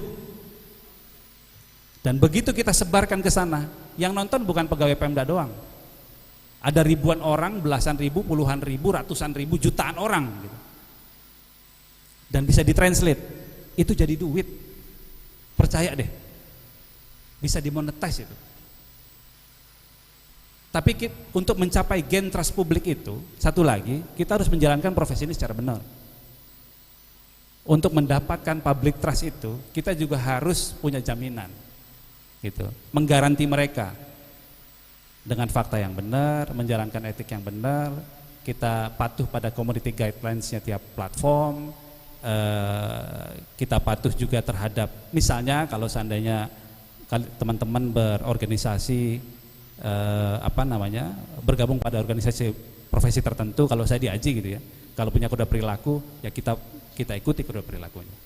Jadi saya pikir bisnis ini akan tetap jalan, profesi ini akan tetap jalan kalau kita mematuhi itu. Itu penting banget buat kita sebagai pagar ya. Orang mengira yang penting nulis, kalau ibaratnya, kalau bahasanya Kang Eko tadi apa ya bahasanya tadi? Tapi kalau bahasa saya bilang kalau kita bisa memframing ya, kita memframing datangin orang untuk cari duit, ya itu bisa aja. Tapi sekali lagi kita kembali ke apa yang dikatakan Effendi Simbolon. Kita bukan jurnalis, kita gerombolan namanya. Gitu. Dan kita juga nggak mau ngotorin ini kan, profesi kita ini. Gitu. Kira-kira gitu. Artinya saya ingin selalu begitu ada yang ditutup, kita mencari jalan keluar. Jalan keluarnya apa? Monetisasi media, monetize media. Lewat apa? Lewat akun sosial media tadi. Jadi selalu ada jalan keluar lah. Saya pikir ada banyak cara dari kita untuk bisa hidup dari profesi ini tanpa kita melacurkannya lah, kira-kira gitu. Dan yang terakhir adalah ini. Buat saya kuncinya adalah jurnalisme itu, profesi jurnalisme itu bukan balapan. Bukan lagi balapan yang cepet-cepetan. Zaman sekarang ketika teknologinya sudah terbaru, kita seharusnya udah kolaborasi antar media ya, antar media juga antar jurnalis tentunya kalau bisa gitu ya. Udah banyak tuh kerjasama untuk membuat konten di Indonesia maupun di luar negeri untuk apa namanya membahas satu isu tertentu. Contoh misalnya Indonesian League. Ya, kedua misalnya Narasi kemarin bekerja sama bahkan dengan publik gitu ya untuk bercerita atau mengambil isu apa namanya Kanjuruhan kemarin. Jadi kita woro-woro ke publik di Malang dan di seluruh Indonesia gitu. Kalau punya apa namanya video yang metadatanya masih bisa kita olah gitu ya, bukan hasil forwardan, kasih ke kita, dan itu melibatkan publik. Saya bilang engagement, melibatkan publik. Semakin akhirnya banyak yang nonton, kita hidupin dolarnya di YouTube, makin banyak duit kita juga gitu. Jadi banyak cara gitu sebetulnya untuk itu. Nah, sekali lagi yang paling penting kalau untuk media lokal adalah know your audience. Jadi kita harus tahu karakteristik dari penonton, pendengar dan pembaca kita di lokal. Paling tidak itu yang saya ketahui ya, itu yang saya ketahui dan pengalaman selama saya terjun di media. Jangan khawatir untuk media-media lokal karena media lokal di apa namanya yang saat-saat ini bermunculan gitu ya. Itu hidup semua. Contoh misalnya di Papua kita kenal yang namanya Jubi TV. Jubi itu adanya di Jayapura. Ada lagi yang namanya Suara Papua TV apa seputar Papua TV. Semuanya hidup. Gitu. Dan mereka nggak nyusul dari Pemda. Bisa hidup mereka. Karena tadi gain kepercayaan publik. Jadi satu sisi ketika kita turun ke digital itu juga dua mata uang. Satu kita bisa dimaki-maki, tapi satu lagi kita bisa mendapat uang dari sana.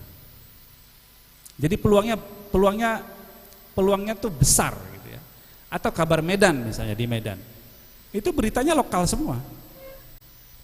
Tapi gain kepercayaan publiknya tinggi. Gain bisnisnya sangat tinggi. Ada yang namanya Batam Express gitu ya. Itu adalah media-media baru yang baru dibuat 2018-2019.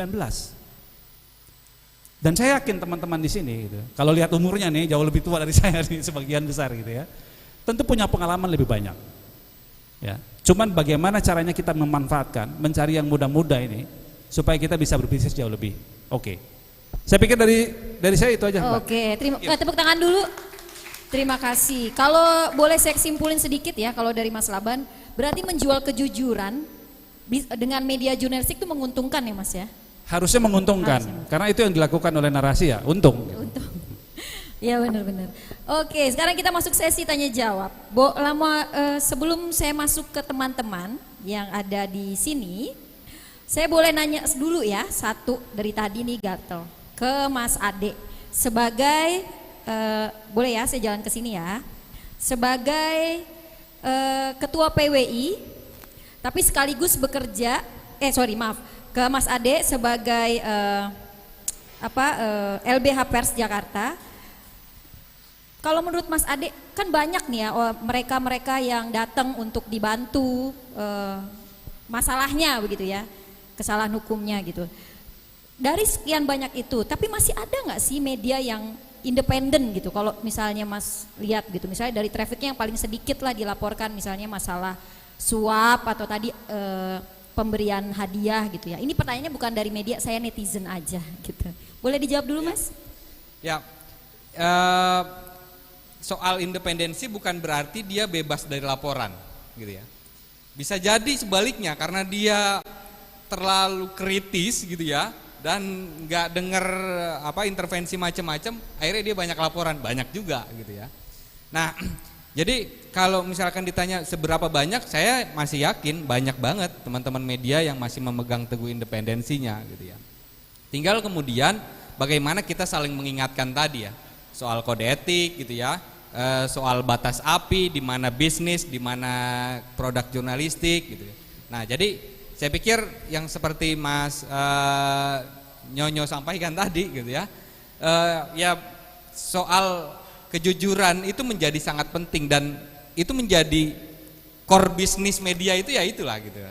Dan itu ya nggak selalu merugi gitu ya, meskipun tantangannya cukup berat gitu. Oh, pikiran saya kalau dia banyak dilaporin itu banyak kesalahannya gitu, enggak ya. Oke, kalau Mas Eko sendiri nih Mas sebagai ketua PWI, tapi ya wakil ketua PWI, tapi kerja di media konvensional yang notabene kalau saya lihat dari seragamnya juga arah politiknya jelas ya Mas ya. Terasa Ya. Terasa naif nggak sih Mas rasanya begitu ketika harus menghadapi hal seperti itu gitu. Ketua PWI harus independen tapi juga ya, silakan dijawab mohon. Iya, saya mau menambahkan tadi Bang Laban ya, contoh media yang berdasarkan trust, kepercayaan. Saya ingat ada namanya Breachers Reports, itu memang medianya basicnya sih informasi olahraga ya, tapi dia berangkat dari konten di Twitter, medsos, atas kepercayaan dari masyarakat. Informasi yang dia sampaikan, semua konten olahraga dia mention ke Breachers Report itu atau disingkat BR atau B. Itu dia mention terus ke situ. Misalkan Ronaldo keinjak paku, Breachers Report. Kemudian Mike Tyson naik sepeda, Breachers Report. Pokoknya semua yang terkait dengan olahraga dia selalu mention itu. Artinya kan kepercayaan dari masyarakat atau dari netizen itu sudah terbangun ya. Akhirnya dia membuat sebuah media besar dan dia berdiri sendiri. Breachers Report itu lumayan patut diperhitungkan juga di US sana, di Amerika, media yang mengangkat konten olahraga. Nah, kalau saya mengambil kesimpulannya adalah kepercayaan. Nah, ketika saya coba menjawab pertanyaan dari Mbak Wilda tadi ya, sejauh mana dan seberat apa media saya ini memang waktu itu berada di sebuah partai politik tertentu lah gitu. Memang tidak langsung kena saya gitu. Tapi kalau saya boleh jawab dan aman ya, waktu itu saya belum tergabung di PWI. Jadi aman aja. Enggak, bukan. Ya tetap imbas mah ada ya, efek ada, kena juga gitu, bahan ceng-cengan juga adalah di lapangan. Kok ngeberitainnya yang partai itu terus sih, kok yang partai lain enggak gitu. Dan ini akhirnya muncul banyak pertanyaan juga dari teman-teman seprofesi di lapangan. Buat saya tetap bagaimana menjaga ideologi tadi, kemudian menjaga profesional sebuah profesi, kemudian saya menjaga juga supaya lebih kompeten. Tetap lah Mbak, saya coba ngambil tidak hanya satu parpol, tapi misalkan di hari tertentu, di hari tersebut misalkan ada tiga kampanye, ya tetap saya ambil tiga-tiganya gitu. Terserah deh mau mau ditayangkannya bagaimana bentuknya mah enggak. Yang penting saya sudah menggugurkan tugas saya sebagai seorang wartawan yang berada di daerah yang menyampaikan informasi sesuai dengan faktanya seperti apa, dan itu semua kewenangan di redaksi, baik itu editing maupun penayangannya. Karena kalau saya mah kan cuman ngeliput doang tugasnya, meliput dengan koridor tadi, dengan batasan-batasan tadi yang saya coba sharing. Insya Allah dengan bekal itu insya Allah lah informasi yang saya sampaikan tidak mencang sana menceng sini gitu. Artinya ya itu bentuk kedua saya cari aman. Cari aman tadi yang pertama, dulu belum jadi anggota PWI. Nah, enggak tuh bercanda. Tapi yang pasti sih itu pedoman saya seperti itu kurang lebih. Dan memang bahan yang jadi apa ya, ledekan ya, ceng-cengan tuh yang lucu. Kok partainya kuning tapi seragamnya merah? Itu aja sih. Oke, tepuk tangan dulu. Sepi banget. Ya, cari aman di tengah media kapitalisme. Oke, pertanyaan buat Mas Laban. Dari saya lagi nih Mas, saya netizen soalnya, agak nyinyir. Tapi nih Mas, kan kalau kita dengar, saya gitu mendengar dari tadi, ini banget nih, independen banget nih, jauh dari hingar-bingar yang seperti itu nih kalau narasi. Tapi pernah nggak sih Mas bersinggungan antara etik itu tadi dengan bisnis? Duit banyak loh ini, pasti nggak mungkin kan nggak ada yang begitu-begitunya. Dan sepengalaman Mas, seperti apa menghadapinya? Ini dihadapi oleh semua media sebetulnya. Di sebuah, saya ngomong soal medianya dulu ya, belum kepada orang di jurnalisnya. Oke. Kalau media itu, saya pernah di Metro TV juga soalnya, atau gini deh, setiap media itu punya rubrik, punya konten, ya. Punya rubrik konten, punya program ya. Kalau di televisi mungkin punya program. Ada yang membatasi kita sebetulnya. Yang jorok adalah begini, kalau seandainya mengangkat isu tertentu, bahwa kita tahu itu advertorial, iklan, tapi nggak disebut iklan, itu busuk. Dan itu banyak terjadi ya kita, gitu ya. Banyak terjadi lah. Pernah, paling tidak, mungkin ke depan mudah-mudahan jangan enggak. Tapi itu adalah otokritik buat saya sendiri ya, buat saya sendiri dan buat kita semua tentunya. Bahwa kita sebetulnya punya aturan-aturan tersendiri, punya pagar api tersendiri. Kalau mau contoh begini aja, teman-teman bisa lihat ada satu media yang muncul di tahun 2016 gitu ya. Sekarang belakangan ini dia muncul dengan banyak gambar Ganjar Pranowo di situ, gitu. Well, untungnya adalah media ini saya sebut kategorikan sebagai pseudo media. Pseudo media itu yang tidak terverifikasi oleh Dewan Pers ya. Dan dia juga memang tidak berpedoman pada media siber. Jadi bagian itu saya agak happy. Oke, dia nggak berpedoman pada media siber. Tapi lucunya dia dipercaya oleh anak-anak muda. ditonton dan dibaca konten-kontennya oleh anak muda. Secara tidak langsung banyak gambar Ganjar Pranowo di situ gitu ya. Itu fair enough ketika dia menyatakan kalau seandainya gue dukung Ganjar Pranowo. Buat saya itu fair. Tapi kalau dia membungkus dirinya sebagai media yang terpercaya tapi gambarnya isinya Ganjar Pranowo semua, itu busuk gitu. Jadi lebih baik kita berkaca kayak begitu. Itu kan kalau kita ngomong itu ya, gesekan-gesekan nanti ke depan kita bagaimana ke depan ya. Contoh The Fox yang ada di Inggris, di Amerika.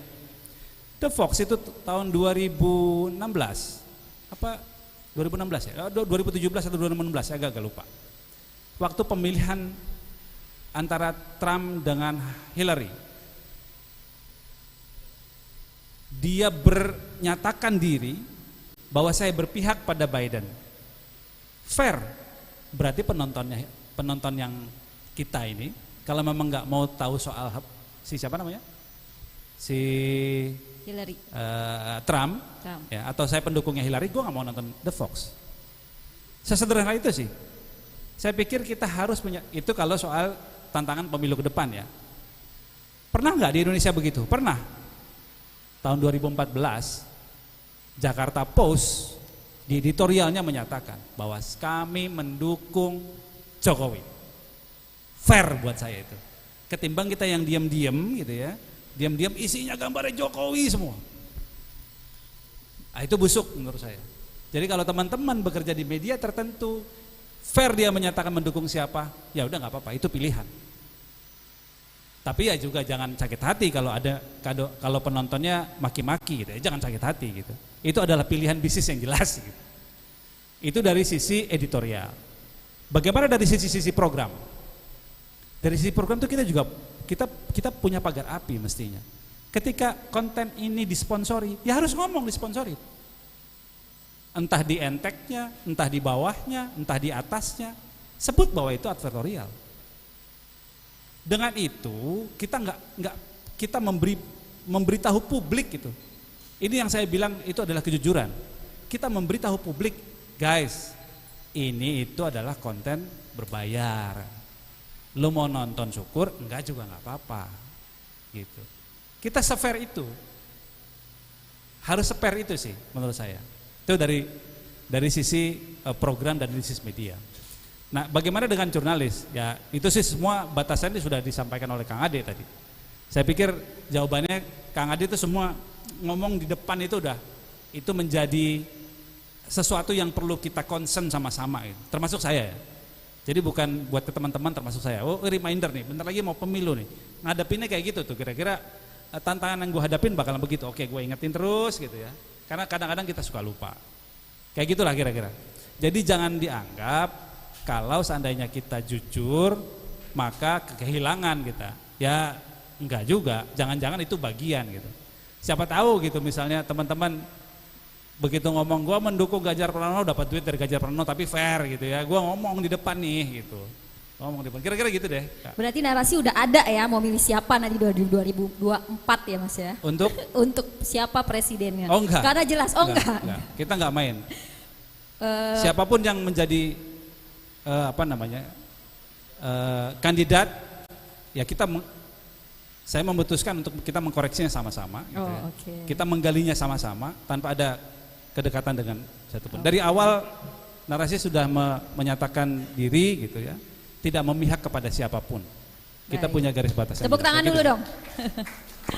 Even kalau Nana jadi wapres ya, kita bakal tepak dia. Saya gitu. wakilnya boleh Mas? Oh silakan. Iya. Oke, ada pertanyaan lain? Oke, baik. Sebutkan nama dari medianya, maaf ya Mas, soalnya kita belum kenal. Assalamualaikum warahmatullahi wabarakatuh.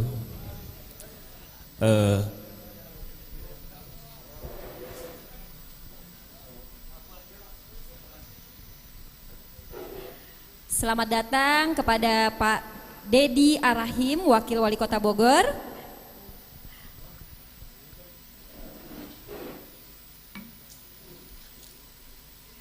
Sesi tanya jawab kita break dulu sebentar ya Mas ya. Oh lanjut aja. Oh baik, lanjut lagi katanya Mas. Oke, terima kasih. Perkenalkan, nama saya Bagus Haryanto dari BogorHDNews.com. Saya sepakat dengan Bang Laban bahwa di media itu ya, berbicara media tentu saja kan ada pemilik media. Kemudian juga bicara bisnisnya pasti ada marketing promosinya. Kemudian ada sebuah konten program, yaitu ada program berita atau program apanya gitu kan. Dan itu semuanya goalnya adalah ketika media sudah menjadi dunia komersil, pasti kita butuh itu gitu untuk mengaliri perjuangan atau pergerakan di sebuah media. Dan pastinya pagar-pagar itu juga harus kita patuhi, bahwa jurnalis tetap adalah pagarnya di undang-undang pers ya. Nah itu satu. Yang kedua adalah terkait dengan Mas Ade gitu kan.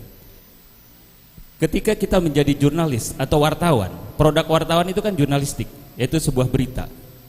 Ketika kita menggodok sebuah berita, kita menjadi jurnalis atau menjadi wartawan. Tapi ketika kita sudah tidak sedang membuat berita, kita adalah citizen. Artinya ketika dia di media sosial gitu kan, kita menulis secara pribadi, kita citizen. Yang artinya kita juga punya hak politik di situ. Yang tidak bisa gitu kan, walaupun sebenarnya secara label kita wartawan gitu kan, tapi kita punya hak politik karena kita bukan PNS, bukan TNI gitu yang dilarang berpolitik gitu kan. Tapi pada satu hal gitu kan, bahwa kita memang harus memiliki tadi etika-etika di dalam menulis di media sosial. Jadi ini juga harus dibedakan karena banyak orang berpikir kok ini wartawan berpolitik gitu kan. Ya sebagai jurnalisnya ya, produk jurnalisnya ya kita narasumber itu semuanya kita ikutin gitu loh. Tapi ketika kita menjadi seorang citizen gitu kan, kita menulis sebuah tulisan di sebuah media sosial itu kan sebenarnya bukan sebuah produk jurnalis gitu kan. Dan satu hal ketika kita salah pun gitu kan ada dua hal yang undang-undang kita ikutin, undang PIDUM atau undang pidana umum gitu kan, yang memang ketika kita menulis menjadi citizen itu kita ambil. Ketika kita menjadi sebuah jurnalis berarti kan kita di sengketa pers gitu kan, dan itu kita juga harus paham sebagai wartawan seperti itu. Jangan sampai ketika kita menulis sebuah tulisan di media sosial sebagai jurnalis gitu kan, kita tapi menggodoknya atau ikutnya ke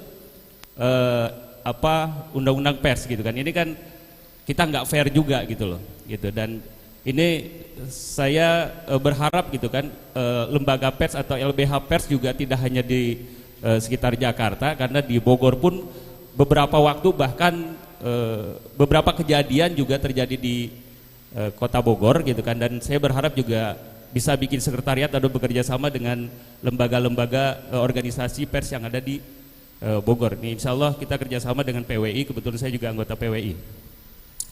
Dan pertanyaan saya sebenarnya tadi Mas gitu kan, ke Mas Silaban, saya ulang lagi gitu kan. Di lembaga itu kan sebenarnya kita sebagai orang pers di jurnalisnya. Nah, apakah mereka yang menjadi infotainment atau apa gitu kan, itu disebut jurnalis gitu loh. Ini hari ini banyak hal gitu kan yang kita tidak sepakat dengan berita-berita infotainment sebagai seorang jurnalis. Kemudian pertanyaan kedua untuk Mas Ade gitu kan, terkait dengan tadi Mas gitu kan, ini kita perlu juga guiding gitu kan, bahwa di undang-undang gitu kan, bahwa tadi kita di undang-undang PIDUM atau pidana umum ya, ketika kita menjadi citizen ya itu harus juga kita mengambil itu. Tapi ketika kita menjadi seorang jurnalis atau membuat sebuah produk berita, itu adalah kita menjadi seorang jurnalis. Ini salah atau enggak gitu loh, atau melekat kita sebagai seorang wartawan juga sebagai citizen. Nah, kemudian ke Mas Eko. Saya agak bertanya juga kepada Mas Eko gitu kan, ini bicara ideologi, wartawan itu harus punya ideologi. Ideologi dalam apa? Ideologi kita sebagai seorang jurnalis atau ideologi kita sebagai seorang artinya ideologi ini kan ada beberapa gitu kan, kita tahu ideologi ini gitu. Nah, sebagai seorang wartawan harus punya ideologi apa? Apa ideologi yang dimiliki oleh seorang wartawan? Itu saja 3 pertanyaan ke Mas Silaban, Mas Ade, dan Mas Eko. Terima kasih. Wassalamualaikum warahmatullahi wabarakatuh. Yang mana dulu mau jawab? Ngomongin, oke. Biar cepat. Ya, betul. Gini, Kang Bagusnya. Jadi Kang Bagus, saya pengen membatasi jawaban saya kepada misalnya begini. Ada beberapa aturan, bukan aturan sih, regulasi lah ya. Regulasi dan guidelines. Siapa sih yang layak disebut oleh wartawan? Dalam undang-undang pers yang disebut sebagai jurnalis adalah misalnya yang dia bekerja pada media yang terdaftar pada badan hukum, yang menjadi badan hukum di Indonesia. Itu satu. Ya. Kedua, misalnya ngomong soal apakah mereka layak disebut jurnalis atau tidak. Kita lihat perusahaannya. Misalnya begini, si Tajam Silet itu ya. Satu program. Saya pernah jadi produsernya, Mas. Oh iya gitu ya. Si bekas produsernya? Iya. Oke, cocok. Ini ada contohnya nih. Si program ini disiarkan di mana sih? Silet RCTI. RCTI. Iya. Adalah perusahaan yang tercatat sebagai badan hukum Indonesia. Programnya itu.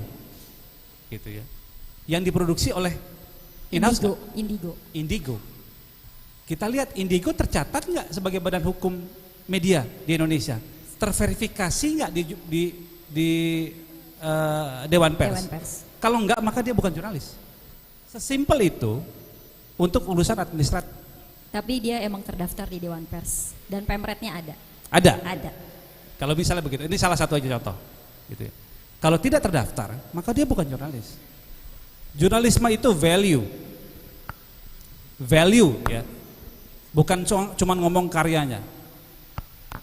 Teman saya namanya Dandi Dwi Laksono, punya perusahaan, namanya apa kalau Dandi? Watchdog. Saya agak ragu apakah Watchdog itu terdaftar di Dewan Pers apa enggak gitu ya. Saya perlu lihat lagi. Tapi secara value-nya semua karya yang dia buat, dokumenter yang dia buat, dia memakai dan memagari dirinya dengan kode etik jurnalistik sesuai dengan P3SPS, berpedoman pada media siber gitu. Merujuk pada pedoman media siber. Ya, dalam melakukan praktek jurnalistiknya dia merujuk pada kode perilakunya Aji juga sebagai jurnalis. Maka dia jurnalis sebetulnya secara karyanya. Kalau ngomong soal value-nya loh ya. Kira-kira begitu Mas.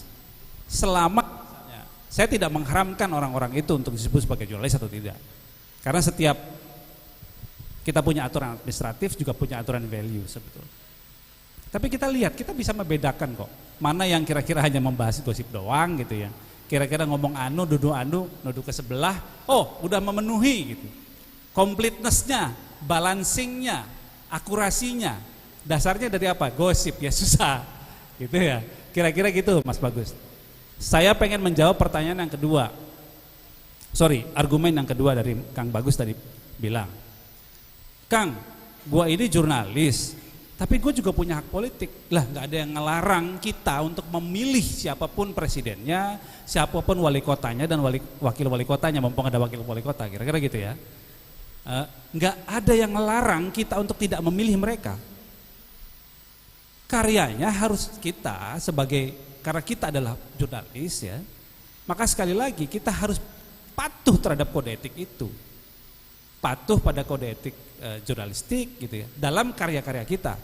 Lalu bagaimana caranya kita mempraktekkan syahwat politik kita? Ada yang namanya kotak suara tuh, nyoblos di situ. Nggak dilarang kan kita nyoblos di situ. Cukup di situ aja. Kita menjalankan prosedur dan syahwat politik kita untuk bersuara, kita memilih siapa. Tapi jangan pernah kita mengotori karya jurnalistik kita. Kalau saya begitu ya Kang Bagus. Makasih. Selanjutnya mungkin jawab dulu ya. Mas Ade yang udah pegang mic. Tadi yang pertama soal LBH Pers gitu ya. LBH Pers mah deket ke Bogor, kita di Kalibata gitu ya. Jadi kami sangat terbuka kalau misalkan teman-teman mau konsultasi hukum gitu ya. Bahkan bukan hanya soal kekerasan, kriminalisasi, kami menangani kasus-kasus ketenagakerjaan. Banyak teman-teman di PHK gitu ya, dizolimi gitu ya ketenaga kerjaannya, kemudian kita dampingi dan kita maju bareng, itu juga banyak. Jadi saya dengan senang hati gitu ya membuka pintu LBH Pers kalau misalkan teman-teman membutuhkan bantuan hukum atau setidak-tidaknya butuh ngobrol gitu ya, diskusi soal masalah hukum. Itu yang pertama. Kemudian yang kedua, sebenarnya tadi Mas Bagus sudah menjelaskan begitu baik soal membedakan kebebasan berekspresi dan kebebasan pers tadi ya. Saya mau mengulang gini. Sebelum kita bicara soal kebebasan pers, kita sebenarnya punya kebebasan berekspresi. Kebebasan berekspresi dan berpendapat kita itu dijamin oleh Undang-Undang Dasar gitu ya. Setiap warga negara Indonesia itu memiliki hak untuk berpendapat, menyebarkan informasi gitu ya, dari mulai mengolah hingga menyebarkan itu dilindungi gitu ya. Itu seluruh warga Indonesia tuh, nggak terkecuali jurnalis gitu ya. Sebagai warga negara Indonesia berhak atas itu. Kemudian melalui Undang-Undang Dasar itu, pasal kalau tidak salah pasal 28 gitu ya, dia turun lagi melalui Undang-Undang Pers yang mana sebenarnya intisari dari Undang-Undang Pers adalah merujuk kepada Undang-Undang Dasar kebebasan berpendapat, kebebasan berekspresi gitu ya, dan keterbukaan informasi itu. Jadi secara hukum gitu ya, kebebasan pers merupakan bagian dari kebebasan berekspresi gitu ya. semuanya dilindungi oleh hukum gitu ya. Cuma karena kedua-duanya ini memiliki konsekuensi hukum yang berbeda dan diatur oleh peraturan yang berbeda, artinya mekanismenya harus berbeda. Kalau dia kebebasan berpendapat, dia dilindungi oleh Undang-Undang Hak Asasi Manusia, dia dilindungi oleh Undang-Undang Dasar gitu ya. Sepanjang dia misalkan menghargai hak orang lain, batasannya itu ya. Jadi nggak sebebas-bebasnya gitu. Kemudian mekanismenya apa kalau kebebasan berekspresi? Mekanismenya mekanisme pidana biasa atau bahkan gugatan perdata biasa. Kalau misalkan ada persoalan. Ketika dia persoalannya adalah kebebasan pers, kita punya undang-undang pers yang sudah eksis. Semua aparat penegak hukum ketika berkaitan dengan undang-undang pers harusnya menggunakan undang-undang pers gitu ya. Karena kita menjalankan undang-undang pers gitu ya. Pasal 50 KUHP disebutkan misalkan, dia tidak boleh dipidana ketika dia menjalankan undang-undang. Teman-teman menjalankan undang-undang pers gitu ya. Tapi diuji lagi apakah benar menjalankan undang-undang gitu ya. Artinya kalau benar menjalankan undang-undang, dia juga terikat pada kode etik. Nanti yang diuji adalah apakah benar dia wartawan, apakah benar dia media, apakah benar dia menjalankan tugas jurnalistik. Ketika ketiga-tiganya terkonfirmasi, artinya dia dilindungi oleh undang-undang pers. Ketika dilindungi oleh undang-undang pers, dia harusnya menggunakan sengketa pers gitu ya. Dia belum masuk kepada ranah-ranah pidana. Sengketa pers apa gitu ya? Ketika ada keberatan di soal berita, hak jawab dong gitu ya. Munculkan kalau misalkan dia teks, dia dilawan dengan teks, yaitu hak jawab gitu ya. Atau kalau misalkan ada kekeliruan, ya hak koreksi gitu ya. Si media harus buka untuk itu gitu ya, dan itu wajib loh dinaikin. Kalau nggak dinaikin itu adalah pidana kurang lebih gitu. Nah artinya mekanismenya berbeda.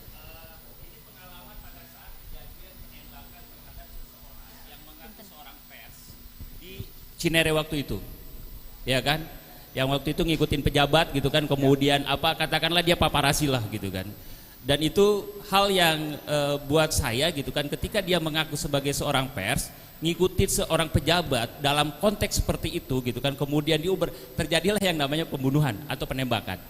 Nah dia deliknya kan undang-undang pers karena dia sedang menjalankan kegiatannya. Nah di sisi itu apakah kita bisa menggunakan delik pers? Ya, kita harus uji apakah tindakannya itu adalah sebagai tindakan kerja jurnalistik gitu ya. Kalau misalkan dia belum keluar produknya gitu ya, misalkan nih karena keburu kena ancaman, dia ke produknya belum keluar. Kalau produknya udah keluar kan kita enak ya, oh ada nih hasil liputannya, oh ada nih beritanya. Kita tinggal uji beritanya apakah benar-benar berita atau memang dia bukan berita. Tapi kalau masalah proses tindakannya, kita tinggal narik gitu ya. Soal perilaku dari seorang wartawannya, apakah dia bisa dianggap sebagai seorang wartawan? Karena seorang wartawan itu dia nggak bisa bergerak sendiri. Dia ada struktur redaksi, ya kan? Dia apakah kemudian tindakannya itu diketahui oleh redaksi lainnya? Apakah kemudian si perusahaan medianya dia taat kepada undang-undang pers yang harus misalkan mensyaratkan badan hukum? Kemudian apakah produk-produk jurnalistiknya yang lain juga merujuk kepada kode etik dan undang-undang pers gitu ya. Jadi tinggal narik ke sana. Dan siapa yang berhak menguji itu kalau misalkan ada klaim? Dewan Pers. Kita tinggal sodorkan konteks informasi itu ke Dewan Pers. Dewan Pers nanti yang akan nilai apakah ini kegiatan jurnalistik atau bukan. Ketika Dewan Pers sudah menilai, oh ini bukan kegiatan jurnalistik, artinya dia berlaku undang-undang di luar itu. Jadi startnya harus di Dewan Pers untuk menilai itu supaya nggak ada kesimpang siuran. Nggak harus. Gitu. Oke.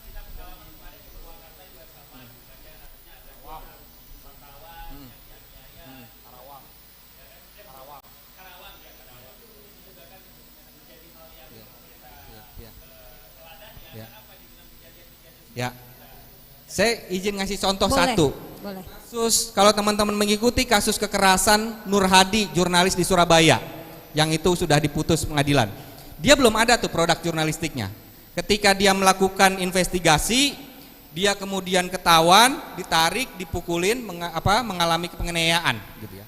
Tapi kemudian dakwaannya apa? Undang-undang pers. Karena apa? Karena kita bisa membuktikan bahwa dia di sana itu dalam rangka kerja jurnalistik. Dengan apa? Dengan misalkan surat tugas dari redaksi gitu ya. Kemudian ternyata tindakan yang di lapangan saat itu diketahui oleh redaksi ataupun teman-teman yang lain.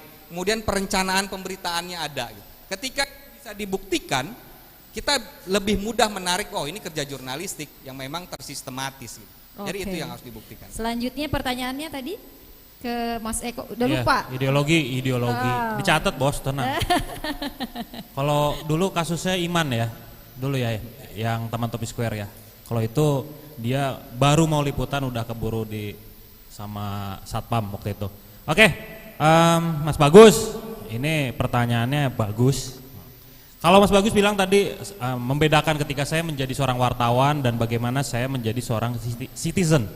Artinya tadi saya bilang semua aktivitas kita diawali dengan niat, Mas Bagus. Ketika Mas Bagus keluar rumah liputan atau kita keluar rumah liputan itu pasti tentunya ada niat. Dan bicara dengan ideologi wartawan, saya yakin di sini 100% insya Allah teman-teman ini memiliki ideologi wartawan, garis besar, bold. Artinya ketika kita menjadi seorang wartawan dengan tugas untuk menghimpun informasi dan menyampaikan ke publik, tentunya itu diawali atau didasari dengan ide dan gagasan. Sebenarnya ideologi itu dasarnya itu, ide dan gagasan. Nggak mungkin kita keluar rumah mau liputan bingung arek liputan naonnya. Nah itulah sebenarnya yang jadi seharusnya jadi pedoman kita. Ideologi wartawan tuh bagaimana cara rencana kita untuk liputan, ada ide apa, isu apa yang ingin kita sampaikan. Tapi sebenarnya yang jadi masalah adalah ideologi wartawan ini kadang berbenturan dengan etika. Ketika kita diberikan kebebasan untuk beride dan menggagas sesuatu, itu akan berangkat ke kebebasan pers. Menyampaikan informasi secara bebas, secara luas. Ya, makanya ketika kita sudah membentuk sebuah ideologi yang utuh, itu akan berhadapan dengan etika. Ketika etika itu muncul, yang tadi saya coba share, ada etika moral, etika norma, ya itu akhirnya nanti akan berbenturan di situ. Tapi it's okay. Ketika Mas Bagus tanya ideologi wartawan itu apa sih sebenarnya? Ya kalau menurut saya kurang lebih seperti itu Mas Bagus. Bagaimana cara kita menuangkan sebuah ide, bagaimana cara kita menuangkan sebuah gagasan, itu yang menjadi pedoman kita. Insya Allah di lapangan sesuai lah dengan apa yang kita harapkan selama kita tidak macam-macam. Itu sih kurang lebih. Ideologi. Tadi Mas Bagus nanya ideologi. Dicatat ini Pak. Dicatat, bukti otentik ada. Inilah wartawan kita harus nyatet Pak. Bukti otentik Pak. Kurang lebih seperti itu. Kalau nggak nyatet bisa di counter balik ya Mas?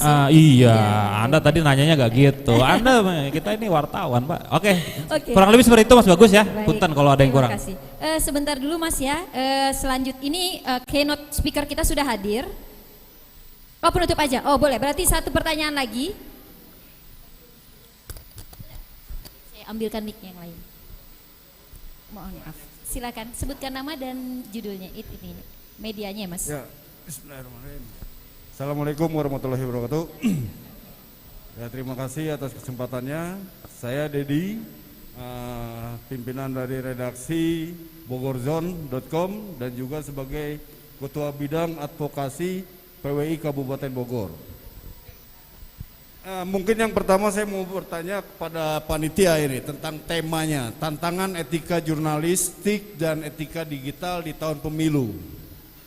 Jadi seakan-akan kalau saya membaca ini, tahun pemilu ini akan menjadi tantangan bagi etika jurnalistik ataupun etika digital. Ya kan? Mungkin bisa dijelaskan panitia kenapa ngambil temanya seperti ini? Karena kalau menurut saya yang namanya etika jurnalistik ataupun etika digital itu mungkin nggak ada lah cerita tantangannya gitu. Kalau memang kita sebagai jurnalis melaksanakan atau menerapkan etika, ya taruhlah kita sebagai wartawan kita punya dalil 2, undang-undang pers dan etika jurnalis ya. Dan sekarang ada lagi etika digital ataupun mungkin aturan-aturan yang lainnya. Gitu. Kalau kita bicara tentang pemilu, tentang pemilu, tahun pemilu. Sekarang dari etika jurnalis saja sudah sangat kompleks. Itu semua sudah diatur. Dan pada tahun pemilu mendatang pun jelas dari KPU akan mengeluarkan aturan-aturan juga, ya kan, yang membatasi media atau wartawan untuk melakukan peliputan penayangan berita sampai terkait dengan promo ataupun advertorial ataupun iklan. Itu ada aturannya, ada batasannya seperti itu. Jadi tolong dijelaskan terkait dengan temanya ini dari panitia sendiri, dan untuk pemaparan dari narasumber yang ada di depan, alhamdulillah ya, artinya sangat membantu dan membuat pencerahan juga buat kita semua di sini terkait masalah etika, ya kan, masalah tadi yang disampaikan sama Mas Laban juga ya, terkait banyak hal dari 3 sisi itu, etik, konten maupun engagement. Ya, itu memang sangat jelas lah dalam dunia media ataupun dalam dunia jurnalis. Itu sangat berkaitan sekali. Nah, sekarang juga terkait dengan Kang Ade atau Mas Ade, artinya mungkin sejauh ini juga saya melihat atau baru mendengar lah ada yang namanya LBH Pers, ya kan, seperti itu. Ya, artinya gaungnya mungkin LBH Pers sendiri kurang ya, kurang dalam arti sekarang bicaranya apalagi di Jakarta. Sementara kita bicara pers ini, kalau kita bicara nasional ya udah jelas Nusantara, banyak sekali, mungkin ada jutaan media di Indonesia ini kayak gitu kan. Nah, terkait dengan masalah aturan ataupun regulasi dari para regulator yang saya lihat nih Kang, artinya semua aturan macam undang-undang pers, kode etik, P3SP dan lain sebagainya itu udah sangat bagus, termasuk terkait dengan penyiaran media cyber ya, itu semua udah sangat bagus. Tapi di sini yang saya lihat fungsi Dewan Pers mana, ya kan? Fungsi Dewan Pers yang bisa dikatakan mungkin lembaga tertinggi dalam dunia pers itu. Terus fungsi KPI sendiri mana? Kalau kita mau bicara tentang pemilu, tidak ada, mandul semua, gitu kan? Kalau bicara tentang kode etik terkait dengan yang Kang Ade tadi sampaikan mengenai suap, oh itu udah luar biasa di dunia pers, ya kan? Mungkin sekarang ini keberpihakan ataupun terkait dengan suap, kalau bahasa saya ini sekarang ini bukan oknum wartawannya aja yang jadi pelacur, tapi medianya pun sudah jadi pelacur karena keberpihakan. Taruhlah kalau misalnya ada media ownernya ini memang orang parpol ataupun mungkin owner parpol juga, sah-sah aja kalau menurut saya. Itu hak dia, media-media gua kalau bahasa Bogor mah media-media aing kumaha aing, kan kayak gitu.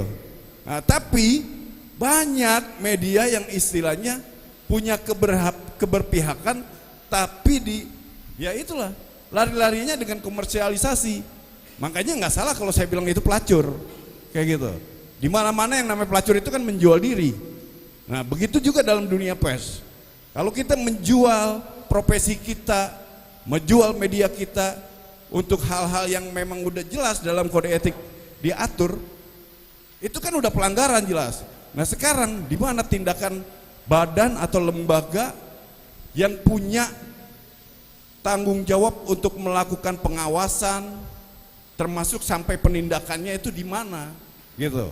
Artinya ini kita sama-sama lah harus bangkitkan yang namanya Dewan Pers, KPI.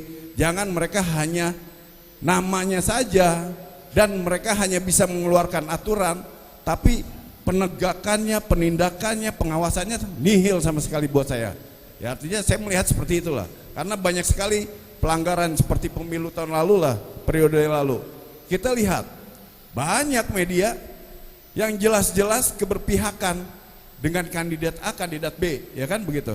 Begitu juga dalam pilkada, gitu. Taruhlah misalnya saya punya kedekatan dengan Pak Dedi, kebetulan sama-sama namanya Dedi ya, gitu. Dan beliau misalnya periode mendatang ingin maju menjadi F1 atau wali kota Bogor, ya saya akan bersikap profesional lah. Walaupun saya dekat, kalau misalnya Pak Dedi ini salah, ya harus disentil. Karena fungsi kita sebagai pers, kontrol sosial gitu. Bukan kontrol sosial untuk dibeli ataupun untuk dijual gitu. Ya mungkin itu aja Mas Ade, Kang Laban, juga Om Eko. Terima kasih banyak atas pencerahannya tadi. Jadi merangsang saya juga seperti ini. Terima kasih. Wassalamualaikum warahmatullahi wabarakatuh. Terima kasih Mas Dedi. Pertanyaan untuk panitia dijawabnya nanti katanya di belakang panggung. Karena beliau-beliau ini bukan panitia. Begitu ya. Nah mengingat, maaf Mas, ini oke, satu silakan Mas daripada saya di. Assalamualaikum warahmatullahi wabarakatuh. Pertama terima kasih atas waktunya. Saya Subagio dari Harian Internasional Media. Pertama saya menyikapi tentang tantangan etika jurnalistik, etika digital di tahun pemilu.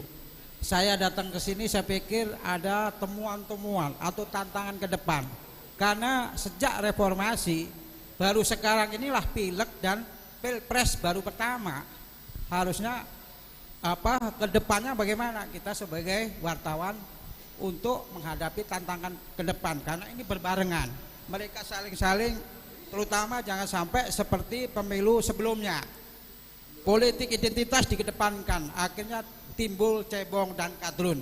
Nah ini sebagai wartawan kita harusnya harus menjauhkan hal-hal, karena ini termasuk pemecah bangsa. Ternyata ini lebih banyak normatifnya. Nah ini saya juga sayangkan juga. Saya makanya datang jauh-jauh dari kabupaten ini. Saya termasuk jonggol Pak. Itu jadi makanya saya datang. Yang kedua, tadi memang sudah disinggung oleh Pak Bang Laban ya sedikit, cuman kedepannya bagaimana itu tolong juga spesifik kita sebagai wartawan di daerah supaya lebih tahu ke depannya. Tapi pembanding tadi seperti di Amerika. Nah ini bagaimana? Pasti di Jakarta kan tahu bagaimana rancangan ke depannya pileg dan pilpres bareng ini. Yang kedua, untuk Pak Ade Wahyudin, ini terkait dengan ini. Tapi penjabarannya belum komplit tadi menurut saya. Karena terkait dengan konflik atau sengketa pers, kita itu di PWI khususnya di Dewan Pers itu adalah MOU Kapolri dan Kejagung. Karena itu kemarin juga kita kedatangan di PWI Kabupaten, kedatangan Polres. Jangan sampai teman-teman langsung ranahnya ranah pidana umum. Nah ini harus perlu tahu, jangan sampai menjabarkan karena wartawan dilindungi undang-undangnya mana? Karena itu memperkuat adalah MOU tadi, supaya yang benar-benar wartawan itu benar-benar mereka terlindungi sehingga terjadi lex spesialis. Jadi undang-undang pidana, undang-undang ITE atau undang-undang pidana umum menjadi undang-undang khusus, yaitu undang-undang pers maupun kode etik jurnalistik. Itu arahannya menurut saya. Terus yang kedua, tanya kepada Pak Ade Wahyudin, bagaimana ketika hasil kita, produk kita kebetulan misalnya online, kalau saya koran ya, ketika online misalnya saya mengupload berita di portal cyber, terus saya upload kemudian di medsos. Bagaimana? Apakah itu bisa disebutkan itu kena undang-undang ITE atau itu termasuk ranahnya produk jurnalistik?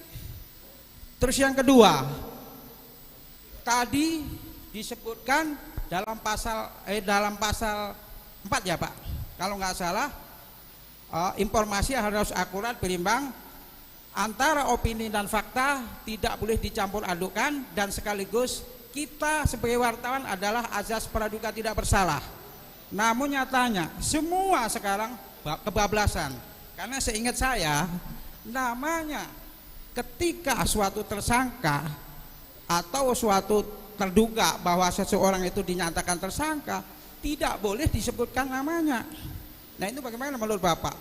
Kecuali sudah ada putusan hukum inkrah, maka bisa disebut tersangka bernama si A si B, kan gitu. Itu Pak. Terima kasih. Dan kami juga menambahkan nanti masalah peran dan fungsi pers itu adalah jelas di situ adalah termasuk diantaranya adalah kontrol sosial, infotainment atau hiburan, itu jelas ada.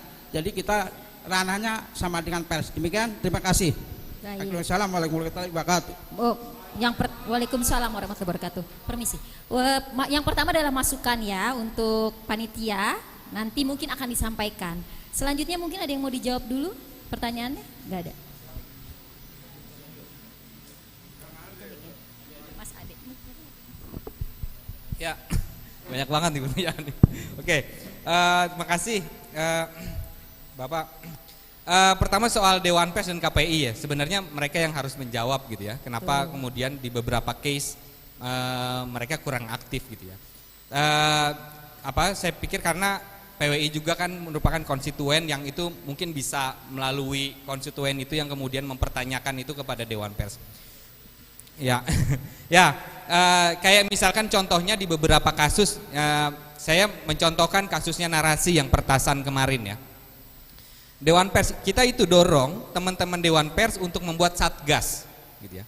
Satgas apa? Satgas untuk penyelidikan kasus-kasus serangan terhadap Narasi kemarin. Gitu. Akhirnya itu dibentuk. Nah, dibentuknya sebuah satgas itu nggak langsung dibentuk aja. Banyak dorongan gitu ya, banyak desakan dari para konstituen, dari publik gitu ya, sehingga terbentuklah satgas. Nah, saya pikir dari contoh itu menarik untuk kita juga melakukan seperti itu. Ya kita tahu bersama, misalkan Dewan Pers hanya ada di Jakarta, tapi kan media banyak banget tuh di seluruh Indonesia. Ada ratusan ribu media, apalagi kalau medianya ratusan ribu, ya pasti wartawannya berkali-kali lipat gitu ya. Yang mengawasi siapa? Secara undang-undang harusnya Dewan Pers gitu ya. Tapi karena sumber daya Dewan Pers yang sedikit, akhirnya kan terlihat mereka tidak terlalu aktif untuk mengontrol itu. Padahal dalam konteks ini fungsi Dewan Pers itu menjadi penting gitu ya. Nah, saya pikir itu menjadi kritik kita bersama terhadap institusi negara yang memang harusnya dimandatkan secara undang-undang ya. Nah, itu. Terus kemudian yang kedua dari Bapak Pak Subagio ya. Ya, soal sengketa pers. Betul bahwa hingga saat ini kita belum punya peraturan perundang-undangan ya yang secara rigid menyebutkan sengketa pers. Tapi kita sudah punya undang-undang pers. Dan undang-undang itu yang kemudian kita gunakan sebagai hak imunitas, hak kekebalan hukum bagi seorang jurnalis gitu ya. Kenapa undang-undang pers tidak memiliki peraturan turunan? Karena memang dia dibentuk undang-undang pers hanya undang-undang pers. Dia nggak boleh ada turunan.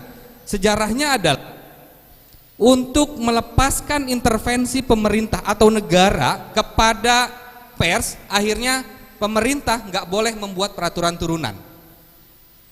Undang-undang pers menyebutkan di dalamnya ada Dewan Pers, yang mana Dewan Pers adalah isinya organisasi pers, baik itu perusahaan pers ataupun asosiasi jurnalis atau ada publiknya gitu ya. Mereka kemudian yang mengatur industri pers sendiri, ada suara regulasi gitu ya. Sehingga aturan-aturannya keluar dari Dewan Pers, yang mana anggota Dewan Pers itu bukan dipilih melalui jalur politik. Beda kayak misalkan KPI, beda dengan lembaga-lembaga negara lainnya, Komnas HAM, yang memang diuji fit proper testnya di DPR gitu ya. Ya. Nah.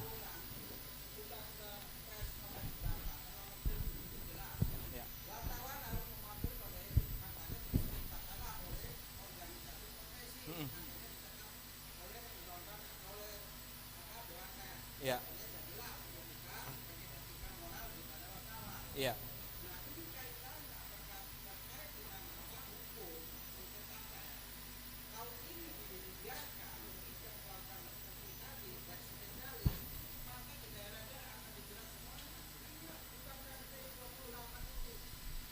Ya.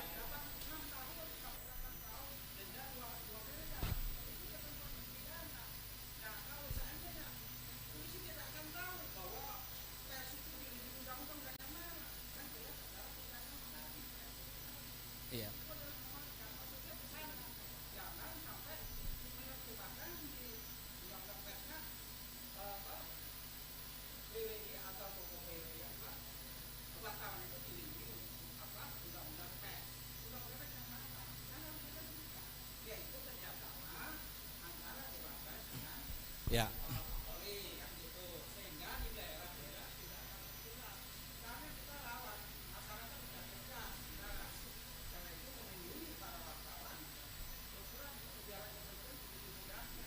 Ya. Kalau ditanya undang-undang pers yang mana, ya undang-undang pers, undang-undang nomor 40 tahun 99. Dan di situ disebutkan secara jelas, wartawan saat melaksanakan tugas jurnalistiknya dilindungi oleh hukum. Artinya kalau polisinya nanya balik undang-undang mana, ya undang-undang pers, undang-undang nomor 40 tahun 99. Saya sebutkan tadi ada pasal 50 KUHP yang dimana ketika seseorang melaksanakan tugas berdasarkan undang-undang, dia tidak boleh dipidana. Oke? Kemudian kita tarik lagi, teman-teman melaksanakan undang-undang apa? Undang-undang pers. Ketika dia melaksanakan undang-undang pers, tarik lagi pasal 50, dia nggak boleh dipidana gitu. Makanya kemudian untuk secara implementasi adalah MOU antara pihak kepolisian dengan Dewan Pers.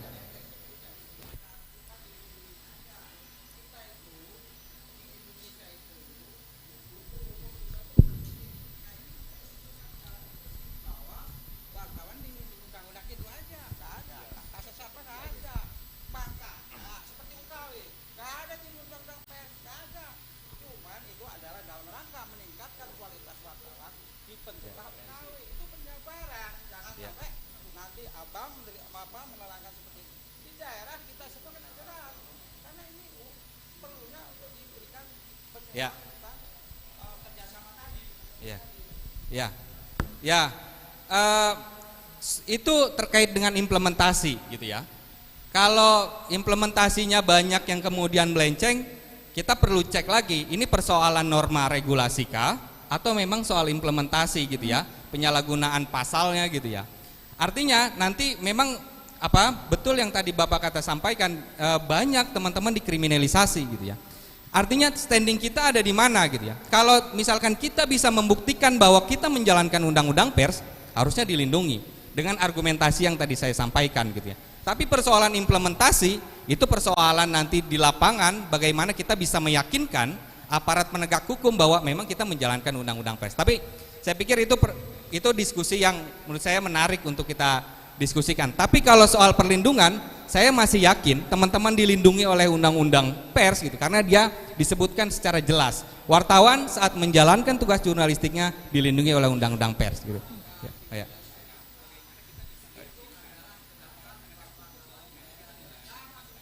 Ya.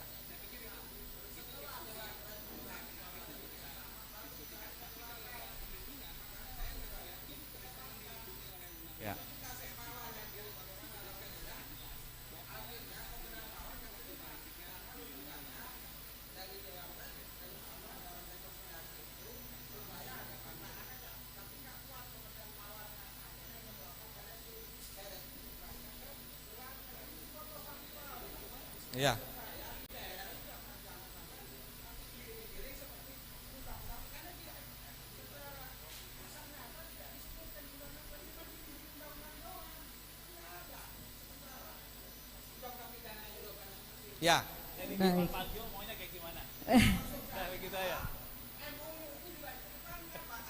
Ya. Baik.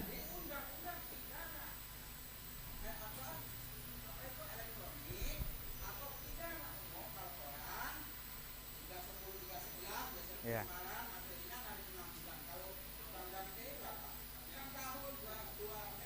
Ya. Ya. Ya udah. Ya. Udah. Terima kasih. Oke. Pak. Itu udah masuk sebenarnya di penjelasan Undang-Undang ITE itu, Pak. Benar, udah Jadi kita dijelasin bisa tadi. argumentasikan bahwa jurnalis itu nggak boleh dipidana dengan menggunakan Undang-Undang ITE. Di penjelasan, ada di penjelasan ketiga menteri itu ada. Ya, nanti Bapak bisa cari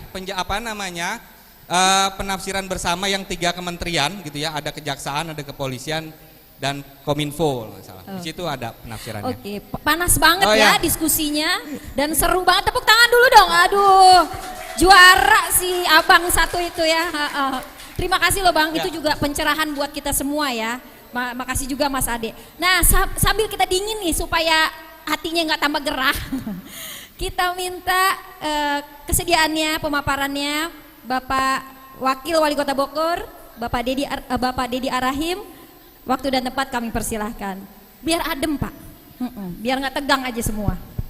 Bukan pemaparan kali ya, penutup nggak nih? Penutup nggak? Belum Pak, masih ada satu sesi lagi. Aduh, masih satu sesi lagi ya. Baik, terima kasih. Bismillahirrahmanirrahim. Assalamualaikum warahmatullahi wabarakatuh. Selamat sore, salam sejahtera untuk kita semua. Ketua PWI Kabupaten Pak Subagio, Kang Dedi ya, semuanya nih yang hadir dari beberapa asosiasi. Kemudian narasumber Kang Eko, Kang Ade, Kang Laban, Teh Wilda juga sebagai pembawa acara. Terima kasih. Undangannya. Mohon maaf terlambat karena masih ada acara tadi di Depok. Intinya saya ingin mengucapkan terima kasih ya kepada pers, kepada jurnalis, kepada wartawan yang selama ini menjadi partner pemerintah. Jadi kalau saya memaknai pers ini kan sebagai pilar keempat demokrasi, ya sudah pasti itu membawa manfaat bagi pembangunan, sudah pasti. Kenapa? Dalam praktek sehari-hari saya banyak mendapatkan informasi dari teman-teman wartawan, banyak konfirmasi-konfirmasi yang akhirnya menjadi masukan buat saya untuk kemudian digali lebih dalam untuk memaknai sebuah entah itu proyek yang salah, entah itu proyek yang masih berjalan tetapi kualitasnya dipertanyakan. Jadi banyak. Jadi intinya saya banyak mendapatkan masukan, informasi dari teman-teman pers, wartawan, jurnalis dan sebagainya. Kemudian saya tertarik dengan judulnya ya, tantangan etika jurnalistik dan etika digital. Intinya begini, saya juga ingin ya ada kejelasan sebetulnya.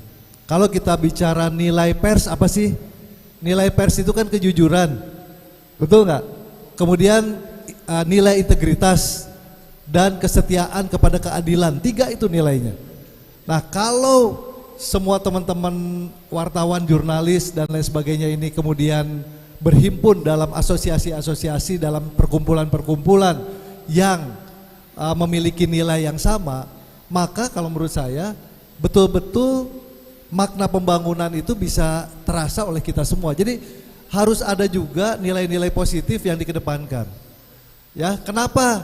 Misalnya begini, saya selalu tertarik dengan bahasa Kompas, kemudian juga berita yang dipaparkan oleh Kompas, karena di Kompas selalu memberikan optimisme.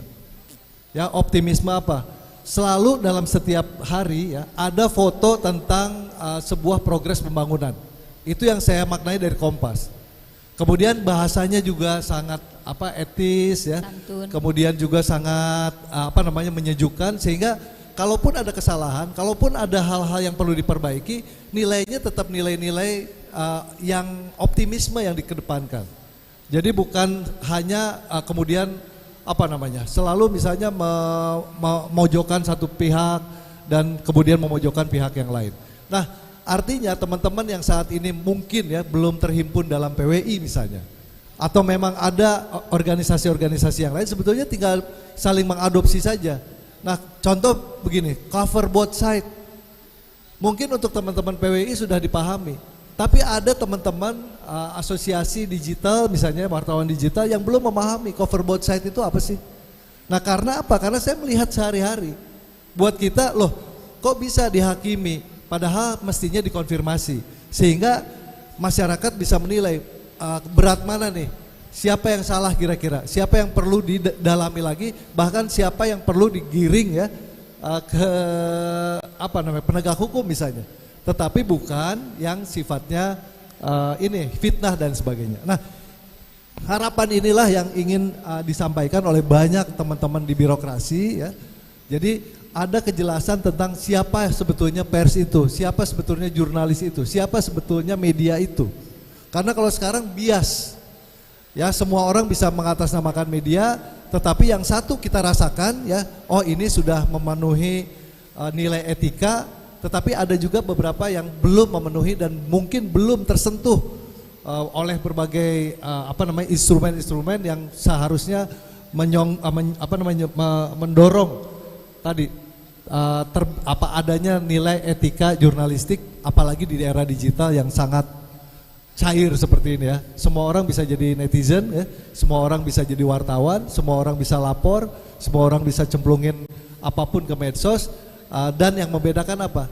Kalau di sini di Indonesia sama di luar negeri, contoh sederhana, ada peristiwa kecelakaan, ya, ada orang ketabrak sedang kejepit, ya. Kalau di sini kadang-kadang diupload saja. Kalau di luar negeri beritanya begini, terjadi kecelakaan di jalan tol, ya, korbannya 3 orang tewas, 3 orang sudah di rumah sakit, mobilnya ada di kantor polisi. Yang di capture itu adalah mobil yang ada di kantor polisi. Kalaupun misalnya ada kecelakaannya, pasti capture-nya berjarak. Tidak kemudian memperlihatkan ada korban, ada tangan, ada muka. Itu saja sederhana sebetulnya. Nah, ini tantangan masa depan ya, bukan masa depan. Tantangan saat ini yang perlu juga yang didalami dan dikolaborasikan oleh semua ya. Bukan hanya PWI, AJI, apapun lah. Saya nggak hafal ya. Banyak sekali yang harus berkomitmen kepada satu nilai yang sama, bahwa pers tadi kejujuran, nilai integritas dan setia kepada keadilan. Itu sama sebetulnya kalau ujung-ujungnya. Tetapi caranya tentu silahkan dikoordinasikan. Dari saya itu aja ya. Tapi intinya saya berterima kasih kontribusi dari teman-teman wartawan, jurnalis dan pers kepada pembangunan di Kota Bogor sangat signifikan, sangat terasa. Ya, tidak ada, saya pikir hampir tidak ada friksi. Karena apa? Karena kami membangun dialog dan mudah-mudahan juga terus bisa dibina dan tidak perlu ya ada keraguan untuk masalah keterbukaan dan sebagainya. Karena saya Pak Bima di era sekarang ini lebih mengedepankan keterbukaan, kemudian juga transparansi, kemudian dialog yang konstruktif supaya semuanya ya kondusif lah ya. Demikian, terima kasih. Wabillahi taufiq wal hidayah. Wassalamualaikum warahmatullahi wabarakatuh. Ada kebutuhan, saling kebutuhan ya Pak, antara pemerintah dan teman-teman wartawan. Nah, sesinya tuh yang tadi Bapak tanya adalah selesai Pak. Terima kasih. Kalau bisa kita simpulkan bahwa sebenarnya undang-undang di negara kita sudah sangat mengedepankan yang namanya etika jurnalistik, baik saat ini ataupun nanti di era digital di tahun pemilu. Tapi kan kita nggak tahu ya, banyak juga oknum yang ingin mengambil keuntungan hal-hal tersebut. Nah, sebelum saya tutup, saya mau kasih lagi oleh-oleh sebelum pulang. Pantun lagi, boleh? Boleh ya, biar semangat pulangnya. Buah nanas, buah ceri, dicampur gula enak sekali. Cukup sekian pertemuan kali ini. Semoga bertemu lagi di kemudian hari. Saya Wilda Cahyaningrum beserta kru yang bertugas pamit undur diri. Sampai jumpa dan tepuk tangan untuk kita semua. Semoga apa yang kita dapat hari ini bermanfaat untuk kedepannya, anak cucu kita, dan terutama untuk bangsa dan negara. Terima kasih. Wassalamualaikum warahmatullahi wabarakatuh. Tunggu dulu, boleh kita foto-foto bareng Pak? Boleh foto-foto dulu?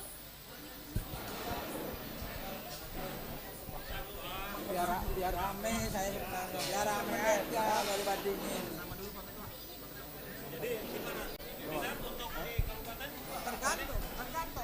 Saya orang kota loh, Bogor Utara loh. Saya Bogor Utara loh Pak. Kudu ini mah.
cek dulu, cek dulu.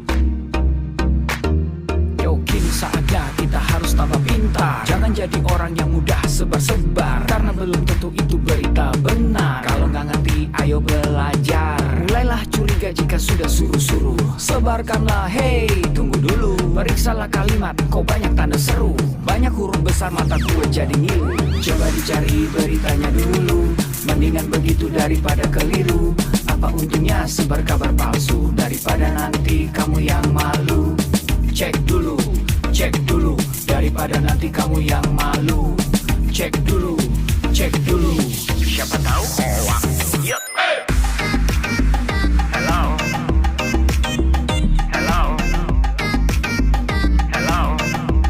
siapa tahu hoax.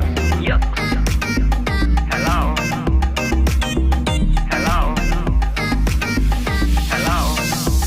siapa tahu hoax. Hoax itu konten yang negatif, tujuannya itu ya provokatif. Paling cocok buat orang yang sensitif. Kalau ke gue ya gak efektif, tapi semua suka yang positif. Misalnya video yang inspiratif, meme yang lucu, itu juga sih positif, kreatif dan produktif. Coba dicari beritanya dulu. Mendingan begitu daripada keliru. Apa untungnya sebar kabar palsu, daripada nanti kamu yang malu.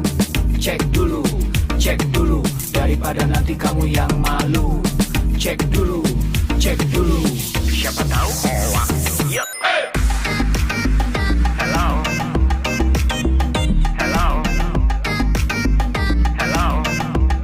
siapa tahu hoax. Yup. Hello,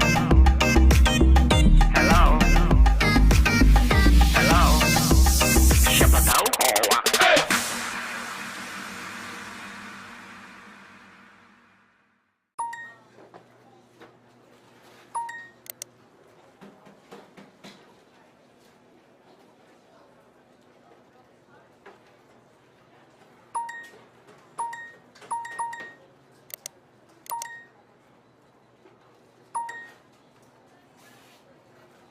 Check this one out, check this one out, check one out.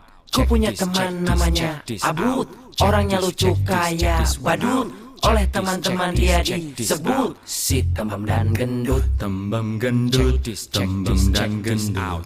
Tembem dan gendut, tembem gendut. Abud tidak tahan kuping ditutup. Mungkin kalau bisa pasti di sekrup. Mulut komat kami kembang kuncup. Abud menjerit, cukup. Check this out. Check this one out. Lama-lama kepala Abud pusing, karena tidak tahan dia melengking. Abud siapkan jurus yang penting, jurus cakar-cakar kucing. Cing cing kucing, cakar-cakar kucing. Cing cakar-cakar kucing, cing cing kucing. Kamu cakar-cakar bercanda seenaknya, mencela berkata temanmu, jadi sakit hatinya. Akibatnya Abud ingin berkelahi. Ini harga diri sebagai laki-laki. Jurus cakar-cakar kucing dari Cimahi, sambil menyerang teriak. Kamu cakar-cakar bercanda seenaknya, mencela berkata temanmu, jadi sakit hatinya. Hei, ternyata bercanda itu ada batasnya. Lucu buat kamu, tidak lucu buatnya. Pakai perasaan sebelum kirimkan. Jangan suka bully-bully teman. Jangan bully-bully teman. Jangan bully-bully teman. Jangan bully-bully teman.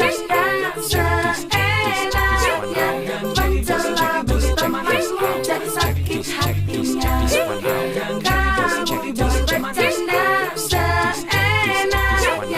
Jangan kaget kalau dia marah.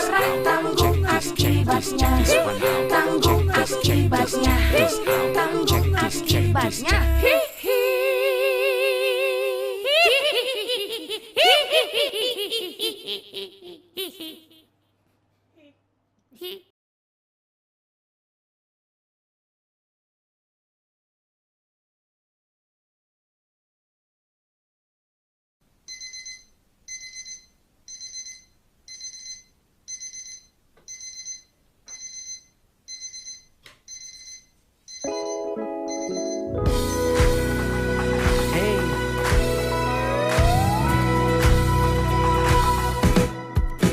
Hari ini Mulai hari ini jangan lepas kesempatan di depan mata. Bebas mencari yang jadi inspirasi, bebas mencipta apa yang disuka. Telusuri, terus telusuri, pecahkan tanda tanya dalam sanubari. Oh, temukan kuncimu tanpa ragu lagi. Masa depanmu penuh warna-warni. Di dunia maya kita semua punya cerita. Di dunia maya kita